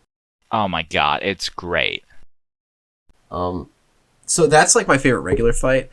If we're going off like just quote unquote fights, my favorite is the hotel one. Every single time. Yeah. It's so fun to read. Oh my god. So why don't you explain? So Yeah. So they Special Division 4, I think that's their team, what do they call them? Yes. They get trapped in a hotel by a powerful demon and they can't leave the 8th floor. Time stopped, everything. They're essentially trapped there for good. There's nothing they can do about it. And the demon offers, hey, I'll make a contract with you guys. You give me Denji, and I'll let you go.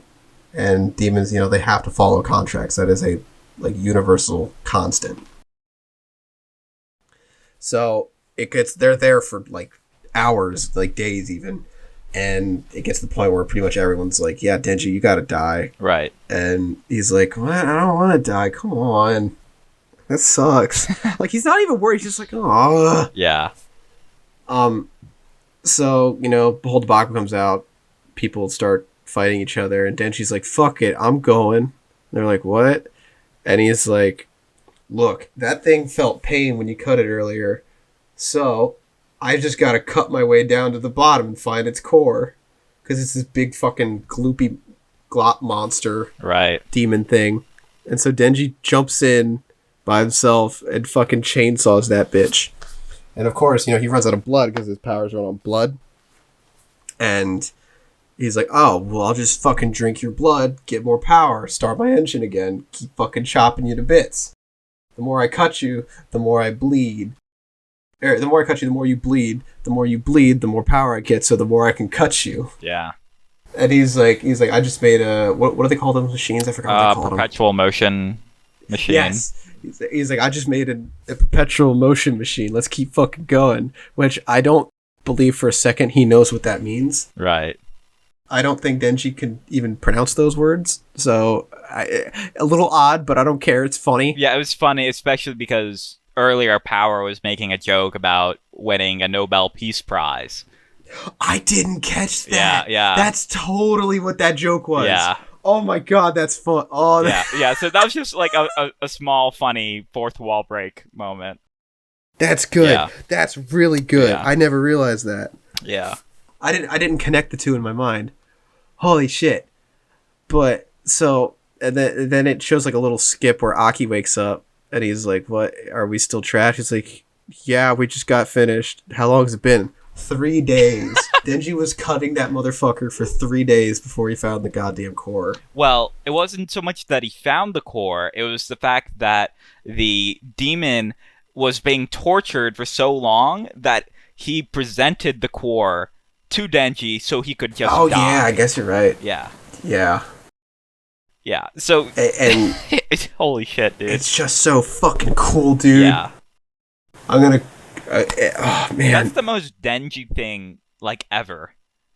I'm just gonna fucking torture this guy for 3 days until he As long as he can Yeah. cut him, he gets blood. Right. If he gets blood, he can cut. Right. So, holy shit, that was good. Yeah.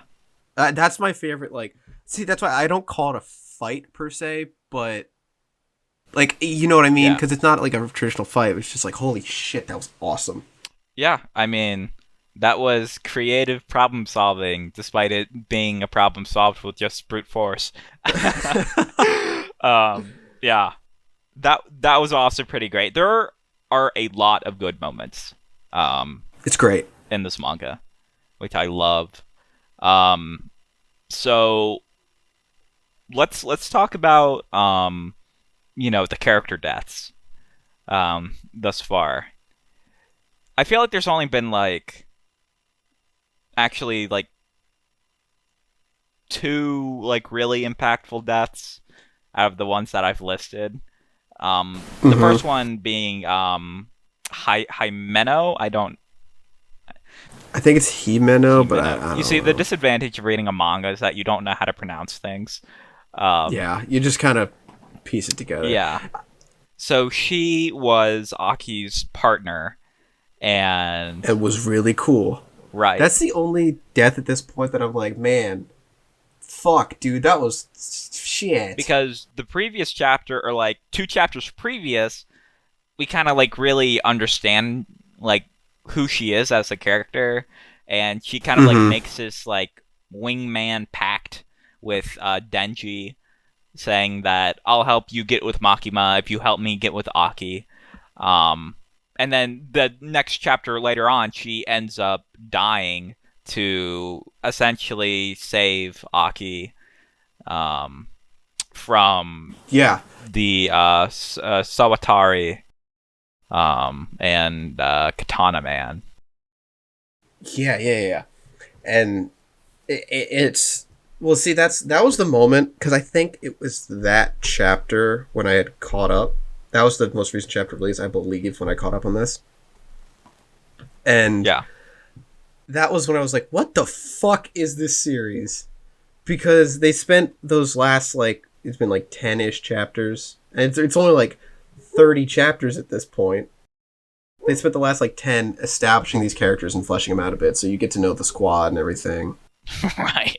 And then they just pop them all off in one go. I was like, what the fuck? It was very much Attack on Titan in nature. I thought it was a joke, or they're going to pull it back, because they killed Makima too. I was like, what the fuck? What? Well, Makima is going a on? weird case. Yeah, but Okay, yeah. we didn't We'll know get to that at the but I time, was like- though. But yeah. But I was like, where is he going with this? Yeah. Because there's no way he's killing everyone. Right. No, he killed almost every single one. And I was like, oh, Yeah. okay, I guess I'll just forget those characters now.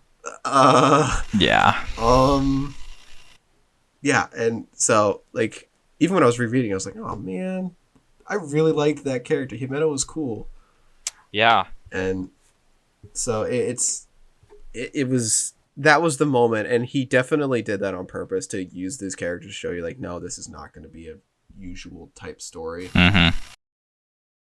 So, and I think she was the big, like, The big shift. Yeah. To show you, like, because the other characters, it's like, yeah, you got to see them a little bit, but she was obviously the one, I'd say most characters, or not characters, but readers like the most. Yeah, that actually cared about, because the rest of them, for the most part, are just kind of like fodder, you know. Yeah, but they're still like, oh, we'll get more time to see these people later, right? Right. No, you don't. Yeah. Go fuck yourself. Yeah. Fujimoto, you bastard. I know. And then, so, you know, R.I., who was one of the rookies, he dies in that kind of same mass gun shooting incident. You know, it was whatever. Kobeni, who was, you know, the super, like, anxious rookie gal that we've, at that point in the story, met earlier on in the Eternity Demon, you know, little mini arc. She somehow survived. She seems very capable outside of her, you know, being a nervous wreck. Yeah. And they kind of showed that there. I was like, oh, so there's more to this character as well. Cool. Right. And then, I guess, I think we learned about Aki's thing a couple several chapters later, after everything kind of calmed down a little bit and he contracted with the Future Devil, which is a really interesting narrative choice to state that this character, again, it reminds me of like Attack on Titan in a lot of ways, where we know that these characters, their lifespan is significantly shortened because of their Titan powers and, you know, whatever else. That's the one that got me when I was reading Attack on Titan. Right. Because I'm like, are they gonna come up with a way around that? I don't think I feel so. like I don't know. Yeah, I could be wrong, but that was really interesting to me. I was like, oh, okay, because they still at this point still haven't established anything to do, which I have my theories on, but that's for another time. But yeah. So it's interesting stuff like that. It's like, oh no, these characters are like, there's actually like a mortality effect to this. Right. But at least on the bright side, we know that at least for a little while, Aki's going to be like untouchable. Yeah, he's got a deadline, and until then, I don't think they're gonna mess with it. Yeah. But who fucking knows? I might be wrong. Who knows? And then we have, I guess like the next most impactful death would be Rise.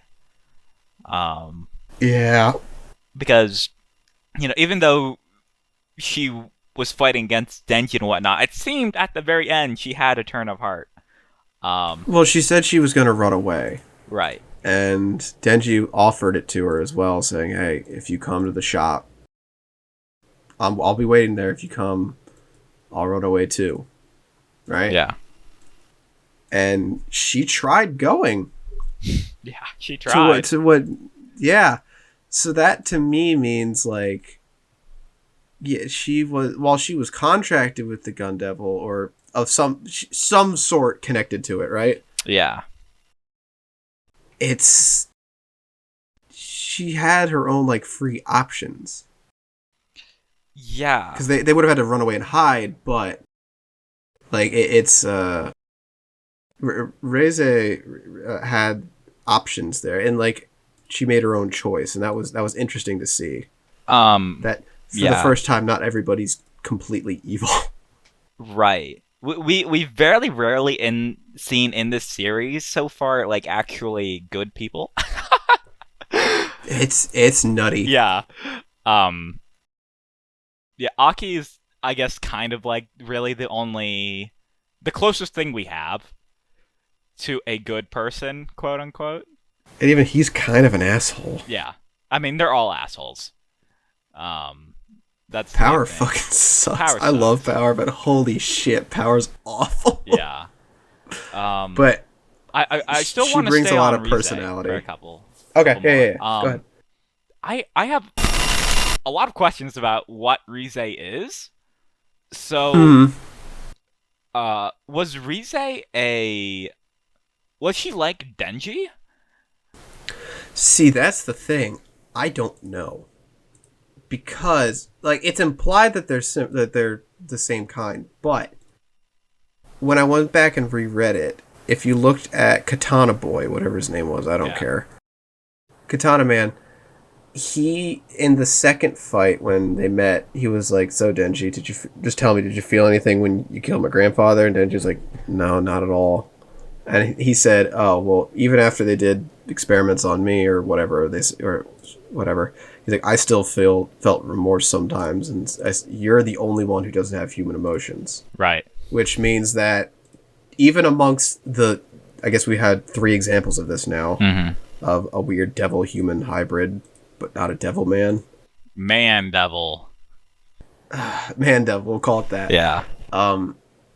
Denji's the anomaly out of those 3. Yeah. And because we don't have information on Reze to be able to say otherwise. Yeah. It seems like she's a Man Devil. I wasn't Yeah. sure. But is she closer to Katana Boy, where it seemed like, because it seems like she still has emotions, Right. so I don't know. I mean, That's where I'm like, yeah. We also have to is- note that she was tortured as a child. She was a USSR military experiment. Yeah, she's Russian. Right. So I'd wager that she's on the side of the Katana guy. Probably. For whatever reason, Pochita is a very special devil. Yeah. Yeah, for some reason we possibly do not know about quite yet. But Well, that fucking yeah. that door. Right, the That's door dream. that's straight from Silent Hill 4. Yeah. That's just what that is. If he tries to tell me, like in an interview, if I read these, like, no, that was my own original idea. Fuck you, you liar. It's Silent Hill 4. You played it and said, yeah, I like that idea. Yeah. But yeah, so this guy, this is a very Western appeal or like influence, I should say. Mm-hmm. This feels like it was written by a guy who watches a lot of like Tarantino buff-esque movies. Like people who watch Tarantino films all the time watch those like kind of off-kilter weird movies. Yeah. This feels like I can see it. it feels like this guy watches that kind of stuff. Yeah. For sure. It's weird. So this brings up like the whole Man Devil situation we have going on here. It makes me question why Denji is so valuable. If apparently there are ways of making Man Devils, Yeah. it seems like kind of a plot hole And- almost. I don't know, because clearly Denji's power seems important. Yeah. And Denji's the outlier amongst them when it comes to some of this stuff. So I think maybe Denji's production of this, like the way he became a Chainsaw Man, is different than the usual. Because it seems like, the instances we've seen, it's been experiments and stuff, right? Right. So Denji kind of came naturally. So maybe that's why part of the reason he's so valuable. I guess so, for research purposes. I'm also like wondering, like, Katana Man, right? Like, he got captured. Are we going to see more of him again? Because Man Definitely. Devils are still like very, very valuable. They're immortal, as far as we know. Because he seems to have, free will as a Man Devil. Yeah. So he can be used as a fighter. I'm surprised we haven't seen more of him. He'll probably come back later, I anticipate. Right. That's just my guess, because otherwise, I feel like he would have been killed off if. Well, that's the other thing. I mean, he's pretty much immortal like Riz is Denji. dead. Riz is dead, but Katana guy didn't die. Right. That's another good Shit, point. I never thought about that. I just realized. I think that. maybe So, she died, like actually died, because Angel's Whatever weapons impaled her, so it like drained her life force. Maybe. Oh, that's possible. That because or- Angel seems to be Right. a big deal too. That or she's merely captured. And I don't know. we're led on to believe that she's dead. Which that's totally a possibility with how weird this shit is. Right, because she seems to be, at least from the way that she was like throwing away her head, her limbs, and everything, she appeared to be immortal, like Denji. So I don't know. I don't know. It's weird. I don't know. So I'm really interested to find out what the secret of these band devils are. Look at like fucking probably like 4 years if this shit's still going or over. Right. Fucking we're gonna look like such dumbasses because it's gonna be something completely different. Yeah. Looking back on this, it's gonna be like, oh yeah, no, that was. I see. It was just plan all along. It's some completely Right. different thing that we just missed because that's how this shit always goes. Right. Son of a bitch. It was hockey, I'm just you looking- idiot. Okay. Okay. I don't want to get into that one. Yeah. It's really cool. I really like hockey and how early they introduced it, because I think the first time they introduced it is with when they first introduced Blackbeard on right the islands that underneath Skypiea. That little arc, I forgot what they call it. That's the first time they talk about it. But motherfucker, it's that dude clearly made it up as he went. He clearly had the idea of what he wanted to call it, but he didn't have it anchored out yet. Yeah.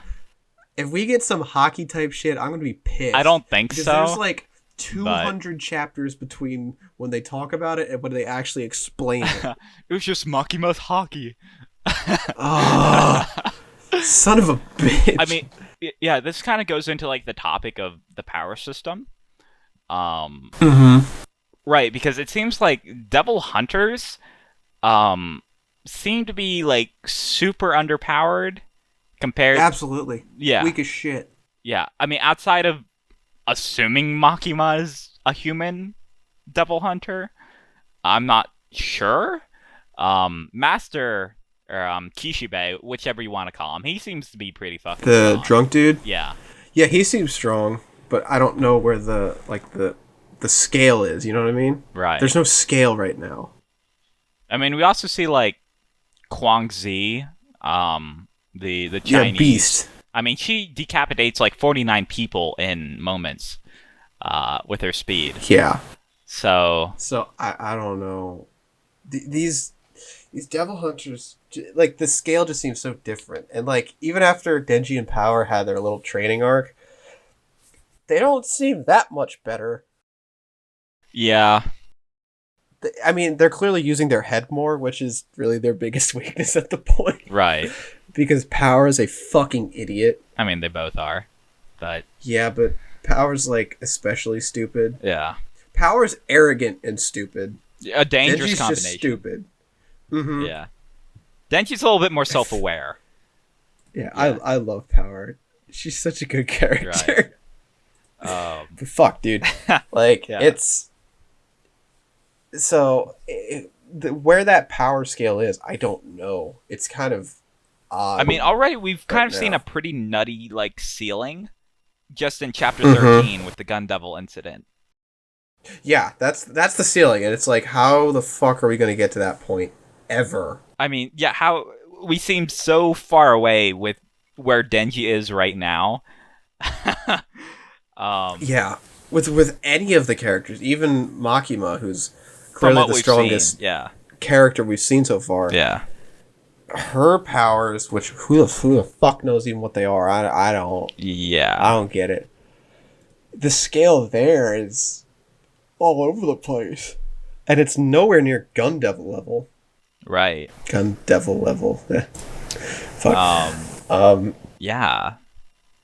So I don't know if we're going to be seeing some secret, like I said, hockey or whatever to boost everyone up, going forward in the series or what. I don't know. Because Yeah. if it was like a traditional shonen, I'd be like, yeah, probably. But I can't read this like where it's going. I have no idea where it's going at all. Yeah. I mean, like, when I was watching, like, the Hunter x Hunter anime, I mean, I was able to, like, it was weird. Like, Hunter x Hunter's, like, very weird. Hunter x Hunter is out there. Like, it is not the most traditional. Like, it's a standard style shonen, but it takes things in a lot of different routes that a lot of others don't do. But I was still, like, pretty confident in my prediction that we were going to see some, hidden hockey-esque, ability. With Nen and with everything. Nen, right? Yeah. Well, the start of Hunter x Hunter, it's very, like... It feels like it's missing that kind of thing. And then they introduce it in the York New City arc, and it's like, oh, okay, yeah, this is makes what they more were going sense. for. Yeah. And you can see why he took a while, too, because if Nen was introduced at the beginning, it would have been fucking terrible. Yeah, it would have been Nobody awful. would have read it. Yeah, I agree. It's so complicated. But at the same time, it's like, I think it's one of, if not the best, Power like, systems. shonen power system out there. 100%. Nen is wonderful. I love Nen. It's great. Yeah. Everything has a reason, even though the rules have been changed time and time again. But they've all lied underneath the original set rules. Right. It's just he's adapting it and adding things on to where it feels natural. Right. Maybe that's just me being my Hunter x Hunter apologist self. Nah, I 'Cause mean, yeah. I love Hunter x Hunter, man. Yeah. When is it coming back? I don't know, dude. It's not fair. I don't know. It's hard times. So I don't power system wise. We're introduced recently. We've been introduced to like the top dogs in the devil hunting world. All the major players with Santa Claus and Quanxi. Kishibe. Santa Claus really got me. Santa Claus is a messed up motherfucker. He wanted 5 kids, 4 for murder, 1 for play. Yeah. Something like that. Yeah. Oh my god, dude. Yeah. Yeah. Yeah, it's fucked up. But at the same time, they're devil hunters, but they're also like evil. So they seem to be just contract workers. It seems like nobody really, like, outside of the Bureau, which we're starting to learn more and more about, it seems like a weird kind of freelance, like, whatever, do-it-yourself, figure-it-out type situation, you know? Yeah. I mean, we see with, like, the American brothers that, yeah, they're freelancers. We've also seen in, in Japan, we've seen some freelancers. Yeah. Yoshida, who is the octopus devil hunter, he's a freelancer who was hired by Makima to defend Denji. So, it's a wild, wild world out there. That I felt like when I caught up the first time, I knew nothing about this manga. I was like, what is this manga? Where is it going? What is it about? Like, I felt so confused. But now, after reading to where we are now and going back and rereading stuff, it's like, oh no, he's just very deliberately putting information in certain spots. Right. Again, we don't learn about the Gun Devil incident till like chapter, I think it's like 13. 10? 13? Yeah. Yeah, and that's like, wow, we really should have known about that earlier. What the fuck? Yeah, because that's a world, changing event. Yeah, so it's like, oh no, that was when I realized, I'm like, no, he's very deliberately positioning this, because that's not something you just come up with, like, crap, I need to write a chapter this week and make more story. Yeah, like, this is going here, and that's why. Right. I feel like a lesser author would have had, like, Aki as the protag, right? And that... Absolutely. Yeah. It would have been or his Denji, goal, kill the Gun Devil, And they've been racing at it, but like they don't even talk about the Gun Devil in well over 3/4 of the chapters. Like he never Brandon, gets still spoken there. about. Your mic Did I cut out? disconnected. Oh no! Can you still hear me? Ah. Oh, looks like his internet might have crashed. Hello, there we go. Okay. You back? Oh, yeah, we're back. Fucking hate it because it gives me no notification. I only know when you guys, because I can still hear you guys whenever my shitty internet kicks out. So it's like, I figured that would happen, but yeah, I could hear you guys. It's like Oh, okay. that's the only indication I have.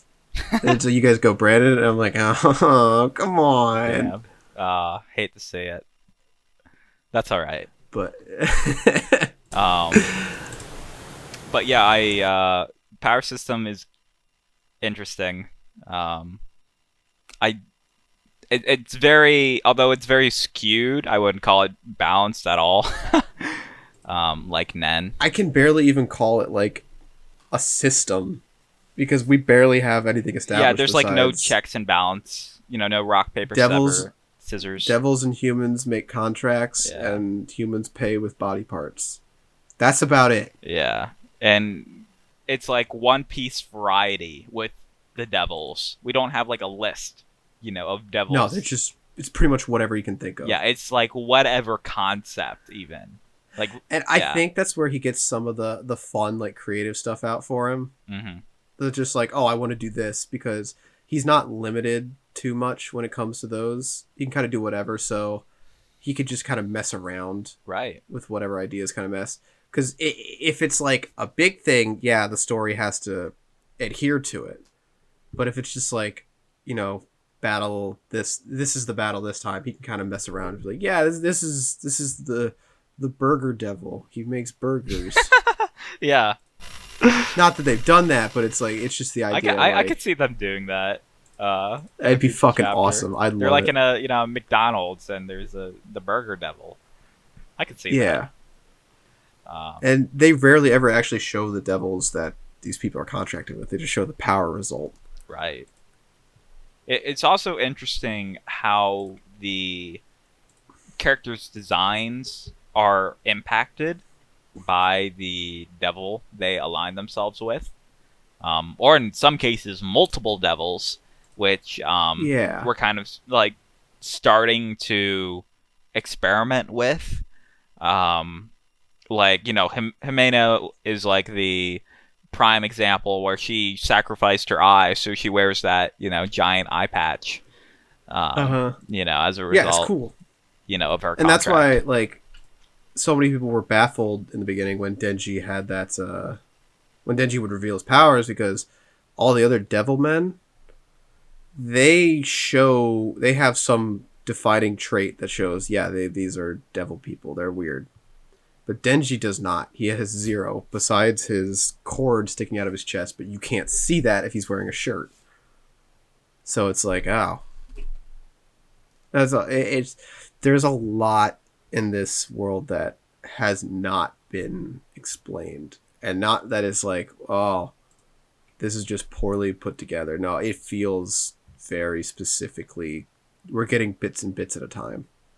Right, and it's the fact that devils they decide the terms of the contract. So with Aki's case most notably, the devil just wanted to live in his eye, essentially, to just witness his fate firsthand. Whereas, despite being one of the strongest devils out there. Yeah, who we heard from the two bureau guys that with the 2 other contracts he's made, he took one guy's 3 senses and the other guy, like, I don't know, some other major cost, whereas Aki pretty much gets off free. Yeah, it's interesting, and I like that though, because I'm like, fuck, Aki's gonna have another bad day. So I was like, yeah, yay, give him a break.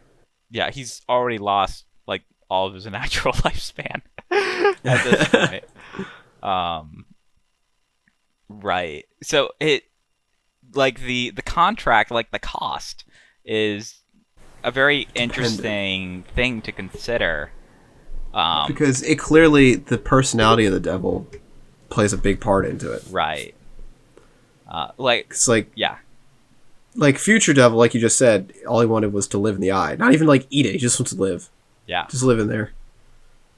And Denji's it's like, oh well, Puchita liked Denji because they're friends and everything.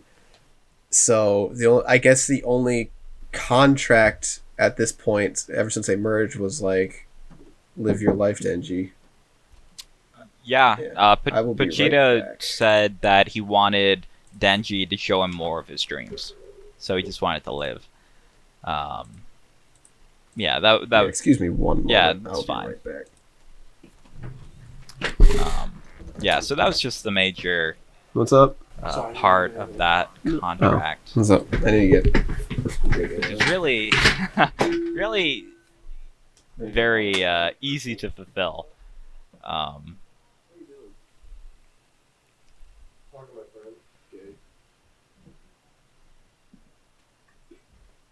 Ugh.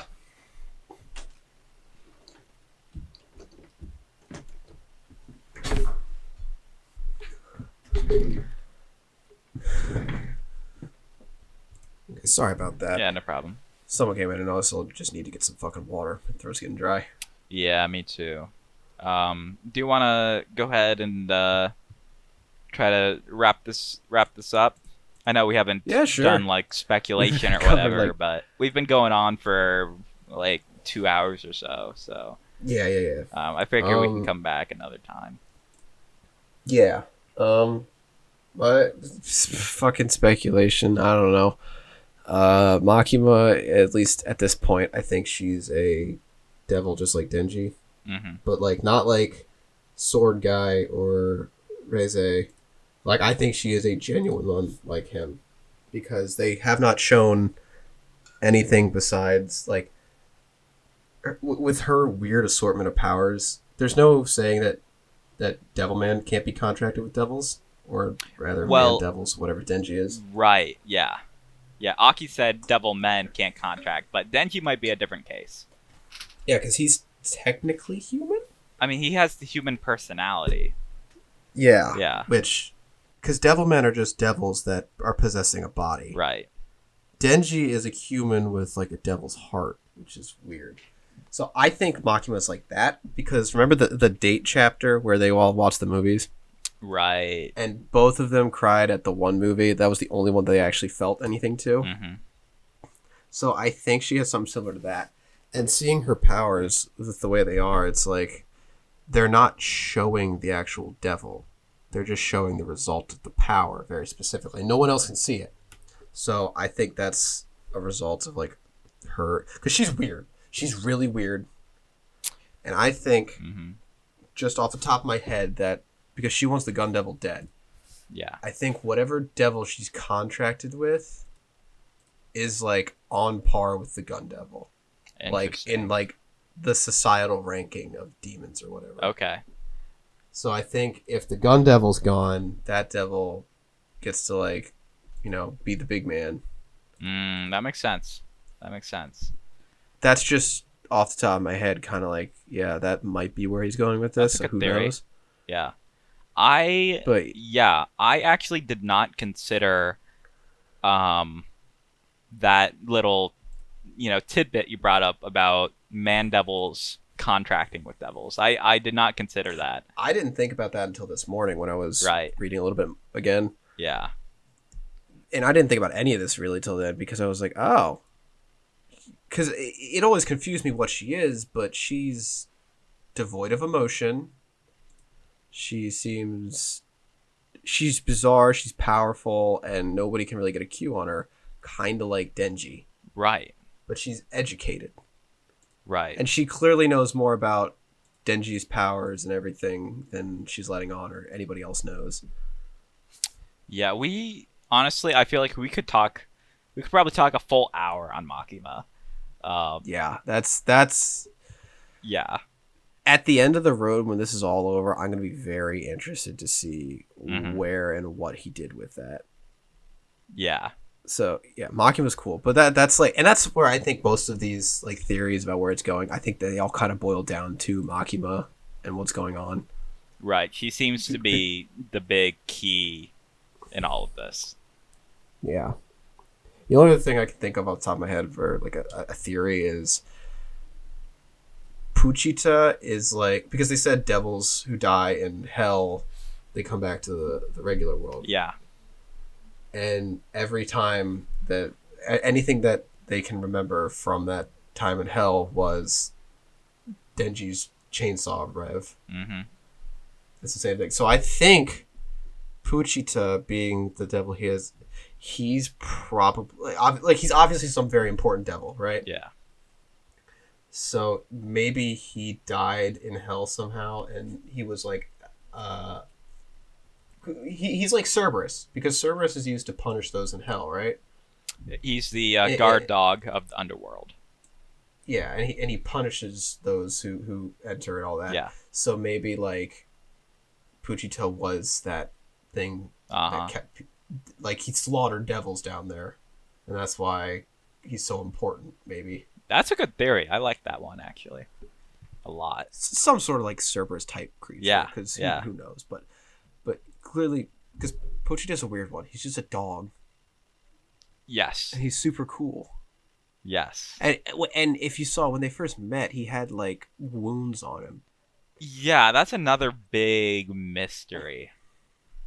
And I'm confused about that because it looks, I interpret it as like shrapnel wounds, like from a gun, Right. but who knows what it is. Yeah, I was theorizing that Bachita was potentially a part of the Gun Devil who Really? fractured off somehow, Okay. which is why the Gun Devil wants him so badly.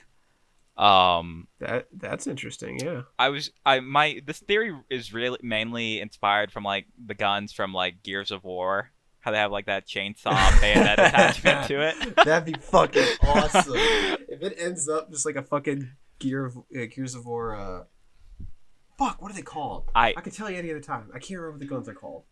Man, I But- wish I could tell you. But holy shit, if the Gun Devil's just like a big one of those, holy shit. Right. Yeah, just the COG assault rifle or whatever.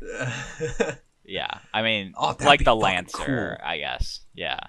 Yeah, that would be, yeah. Lancer. Yeah. That's it. Yeah. Yep. Yeah. So, dude, that'd be fucking sick. I want to see that. That'd be awesome. Yeah. But if he was a part of the Gun Devil, then I would think that maybe the gun pieces would react to Denchi in some way, which they haven't shown to do that so far. We also, So maybe that's not the case. yeah, we also don't know where the gun pieces are being attracted to. That was kind of left off as a cliffhanger. Yeah. With just Makima I think it's smiling. in Japan. Yeah, I think it's in Japan. that would make sense. And I basically, what I think, when that door opens, the door in Denji's dreams that Puchita says, do not fucking open this door. Yeah. Once that's open and we figure out what that is, that's going to be the turning point. We're like, oh, this is what the story, this is everything. Right. I think that's how he's going to play it. That probably. Yeah. When that door opens, everything will be revealed, I think. It's fucking Aaron's basement, dude. It really is. Oh shoot. Well, It's speaking like that. Yeah. When that was like, oh shit, I did not expect that. Out of everything, I was like, oh, that's the most obvious answer, and I did not expect it. yeah. I was disappointed in myself. All the right. fuck? I mean, Chainsaw Man is definitely a manga that's gonna have a lot of surprises. I'm on Google Images, just looking at Yeah. stuff, and one of the links, the article's title is "Chainsaw Man puts a bloody spin on Adventure Time's Finn and Jake." What? What the fuck? What the fuck are they talking about? Holy shit. Maybe if you read chapter 1, but only half of the chapter. Yeah, if you were to make really flimsy connections, that's funny. That's great. It's good clickbait. That goes back to my ultimate rule. People enjoy things, and they enjoy the same things that I enjoy, but they don't enjoy them the right way. Uh-huh. Yeah. god. Here's a fucking another one. What the fuck? What? It's Chainsaw Man, Finn, and Jake. What Really? the fuck? It's a What trend? the fuck? Wow. I don't know. What the fuck? Oh my god. I need to close that before I get any more frustrated. But All right. Chainsaw Man, good. All right. I feel like that's a good way to end the episode. Yeah. For as weird and I dare you say even barren that this fucking series is, there's a lot to it. Yeah. I'm excited. And I'm excited too. Yeah. Read Act Age. It's good. You might not like it. That's fine. I'm a sucker for stuff like that, but it's really cool. Sure. Maybe our next podcast episode will be Act Age. And Go ahead. Yeah. I actually reread it recently. I was like, damn. Okay. It was another like Chainsaw Man incident. I was like, yeah, I got a lot more out of it rereading it. All right. Yeah, that sounds like fun. Also, Tower of God is something that's been popping. Tower of God. It's have you never heard of it? People have described it as the One Piece of web comics.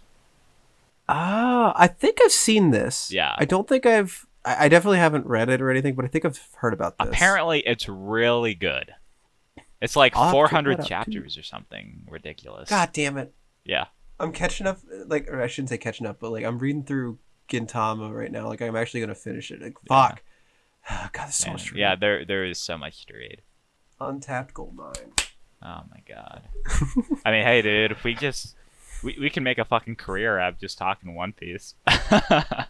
Oh man. We can end it on this. We can end it on this note right here. Yeah. I've said to myself I wasn't gonna read One Piece until it was almost over. Because I'd read it as much as a kid, basically up to the time skip. That's pretty much what I'd read. But it was kind of all over the place since, Monthly Shonen Jump was kind of a mess and 4Kids fucked what I remembered about it. So I was like, you know what, I'm going to go back and read it all. And I did it anyway. I shouldn't have done it. And I read it and I went, wow, that was really good. I really enjoyed catching up on One Piece. I wished I waited the 5 more years it's going to take. I wished I'd waited because now I have to sit here and go, fucking what? Come on. Well, that's all, folks. God. There we go.